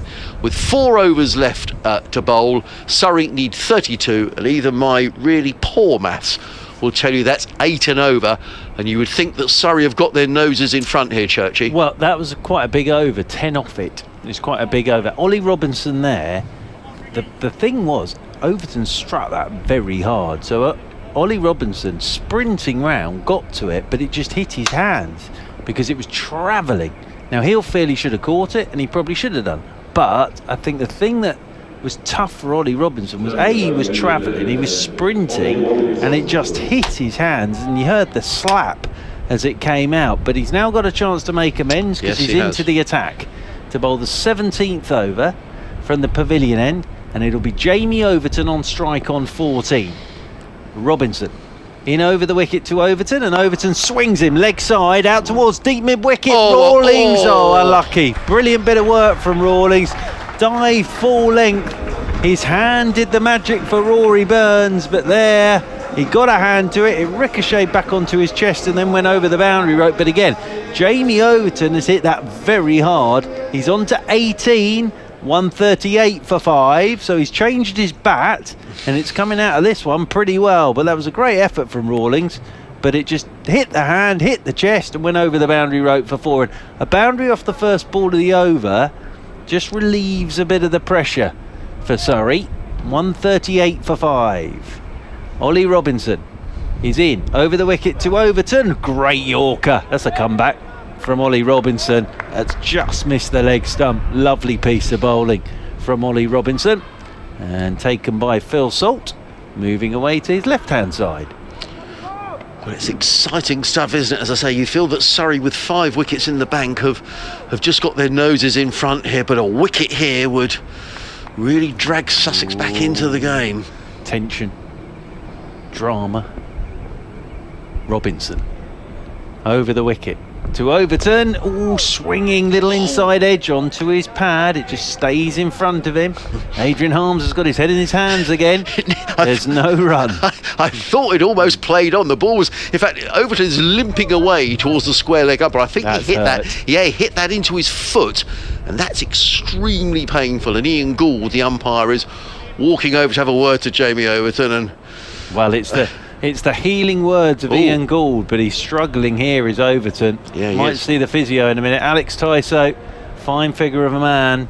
I think, is he coming out? I think he is. Oh yeah, he's in pain, Overton. Yeah, he's got his hands on his head. That's nasty. Yeah, he just dragged that ball straight back into his knee, I think. Was it? And he's getting back up, Church. He'll be hobbling though. Cool, dear. Right leg. And here comes Alex Tysot, fine figure of a man, making his way out in full tracksuit with his mask on, looking like a handsome Dr. Kildare is Alex Tysot. So, can he get Overton's foot working? Because it's definitely his right foot that's smashed into. And it might be, I don't know, a bit of spray maybe, or... Yeah, the magic sponge, they have that these days. I'm not sure they have a magic sponge. They seem to have magic spray. One of the third place spots for the quarterfinals. Briggs is in, bowls to Smith, who plays quietly to extra cover, picks up a single fielded by Robinson. I think Smith has played a good innings here, actually, because he's given the strike to Overton. He's a very cool head, young Jamie Smith. He really is. Nothing sort of in cricketing terms phases him at all. Anything he's put in front of him, he stays very, very calm in all situations. So, Briggs again coming into bowl to Overton. Is in, and Overton hammers that straight back down the ground on the bounce. Good fielding by Danny Briggs off of his own bowling. And it is a dot ball, vital at this time. Overton will be saying to himself, finish this in 19. Briggs in again. Overton plays this onto the leg side. Now they'll look for two here, but there won't be two because Garton is like a hare across the ground, and he gets in a very good throw as well to Phil Sort. Good cricket that. Garton in very quickly. One more to the total. Overton to 20. 146 for 5. 20 more needed to win in 15 balls. Briggs around the wicket, in again and bowls, and swept by Smith. Let's see if he got any bat on that. He's going to get a single to short fine leg. In fact, it's a leg by, signalled by umpire Gould. One more to the total, 147 for 5. 19 needed to win now in 14 balls. Briggs, left arm around the wicket, bowls, pulled away by Overton onto the leg side. Thomason is quickly round at deep square leg, but they'll come back for two to Jamie Overton, who goes to 22. Surrey to 149 for 5, needing 17 more to win off 13 deliveries. It's definitely advantage here to Surrey. Briggs comes in again. Overton squeezes that one away over cover as far as Rawlins, who comes in from the cover boundary to field, but it's one more to Overton, who's playing a nice little cameo here, as indeed Ravi Bupara did a little earlier on. The 150 is up for Surrey. They're 150 for 5. Overton is on 23. Smith is on 16. This partnership now worth 34. Surrey needing 16 more to win off of 2 overs. What I love about Jamie Overton is he's no nonsense. He just walks out there and just tries to belt it, basically.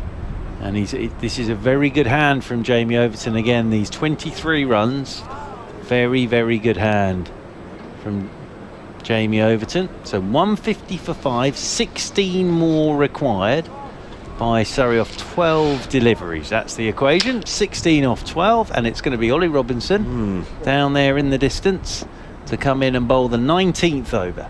Coming in, right arm over the wicket and swung by Jamie Overton down towards long on. They want two. Smith is quick. He's going to have to be, but he is. Good running, and wasn't Jamie it? Smith is back for the second. 14 required by Surrey off 11 balls. I think it'll be Visa to bowl the last one. Yeah. He's getting stretched up down below us. David Visa. Sorry, Church, I'm a little bit surprised that David Visa's only bowled. He's not going to bowl out his 4 overs. His 2 overs have just cost 8 runs.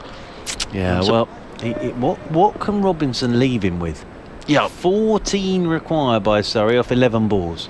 Robinson, he's in from the pavilion end to Overton, who's driving through extra cover. Really good shot from Jamie Overton. The sprint and chase is on, and it's over the rope and away for 4. And Jamie Overton again is playing a terrific hand here for Surrey. 156 for 5. He's not playing as a batsman per se at the moment, but didn't bowl tonight, Jamie Overton. But these are 29 runs, and that strike rate will be up around that 200 again from him. 156 for 5, 10 required by Surrey off 10 balls. So it's a runner ball for Surrey from here. As over the wicket comes Robinson to him once again. Swung! Fetch that! Fetch that! That's into the building site for 6. And that's the game for Surrey, you feel. And it's Jamie Overton here. He's on to 35. Surrey are 162 for 5.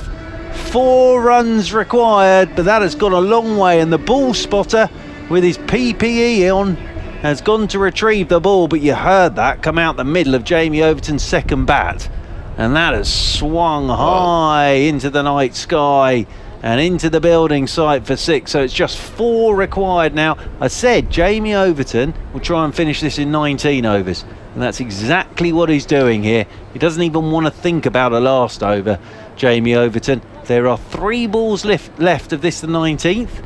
So Surrey require 4 runs now off 9 deliveries. Yeah.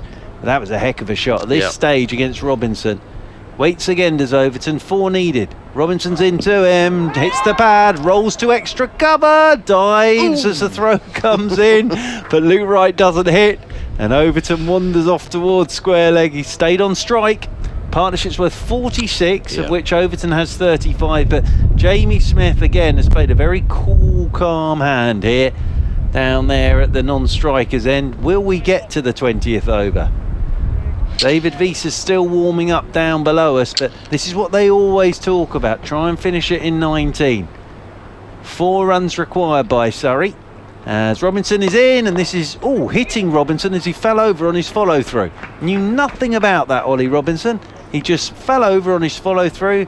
It was hit by Overton. It hit Robinson on the backside, and they pick up a single, and it's 3 required by Surrey off 7 balls. Yeah, and I'm sort of looking down here at David Wiese. So his 2 overs just went for 8 runs, but I think it's all a little too late. Little too late for Sussex, and perhaps a little bit frustrating that a bowler who's been so economic is only going to bowl 12 balls. But that's the way it goes, isn't it? It's a difficult juggling act, but it's been a super innings by Overton. It really has. It's been brutal, hasn't it? As Jamie Smith waits again, 3 required. Robinson is into him, and Smith drives straight to Luke Wright at extra cover. So Jamie Smith goes. The thing is that Overton will be on strike for the last over, but Jamie Smith goes for 16. There are 6 balls to go. Surrey are 163 for 6, so David Wiese has to defend 3. It has happened before. And out comes Liam Plunkett to the middle. Well, I'm sure it has been done before, but I think Surrey will kick themselves if they don't go on to win this game. And really, Jamie Overton has been absolutely key. Churchy was saying he's been in terrific form in the competition. He's 36 not out. Liam Plunkett coming out to join him, and it will be Overton who is going to be on strike. Now, who's going to bowl this? Well, almost certainly going to be David Wiese, who's going to bowl the final over from this, the Vauxhall end. Now, I wonder what Luke Wright's going to do here. I mean, a boundary does it. Does Luke Wright get more men in on the 1? Because he'll want to put some pressure on Jamie Overton here, but he'll know that, a swing or an edge, and the ball races away for 4 runs. So the odds are very much stacked in Surrey's favour here. The leaders of the South Group, and they will go a long way by winning this game to securing their spot in the quarter-finals. The next game for Surrey, Churchy, is Friday at the Ageas Bowl. Right, and you'd think Surrey would fancy their chances, and in fact Surrey won't want to leave it to the last game because that's against Kent. Surrey will want to have their berth firmly established in the quarter-finals, which are being played on the 1st of October. Are they? Thursday, the 1st of October, I think, is the quarter-final day, and finals day on the 3rd. So there's a bit of a wait after the final round of group matches on Sunday for the quarter-finals to take place. Certainly that's the plan. Let's hope the weather holds, because so far we've been very lucky with this T20 competition. Now, there's a big debate going on between Ravi Bopara, David Wiese and Luke Wright, the experienced heads in this Sussex side. There are 1, 2, 3, 4, 5 men saving the single. In comes Wiese to bowl to Overton, and Overton plays that down to fine leg, and he shakes his hand in the air, punches his fist, and Jamie Overton has got a boundary off the first ball of the final over. The ball runs away down to fine leg. That's a fine innings by Jamie Overton. He finishes on 40 not out, and Surrey have reached their victory target of 166 with 4 wickets in hand and 5 balls remaining, and Jamie Overton finishes 40 not out. Surrey have won this match by 4 wickets, and retain their place at the top of the southern group of the T20, and very much in line now for a place in the quarterfinals. Yeah, very good win that from Surrey. I thought the 165 was a pretty good total from Sussex, but Surrey have just proved now. I think Surrey are in that sort of groove where they think they can win from anywhere. And again, Jamie Overton, he's fantastic with the bat for them in this competition, and that 40 there at that stage is a hell of a knock from him. It really is. Will Beer outstanding with 3 for 34, but I thought Sussex were in it there with 165, but I think they've come across a Surrey side this evening that are just full of confidence.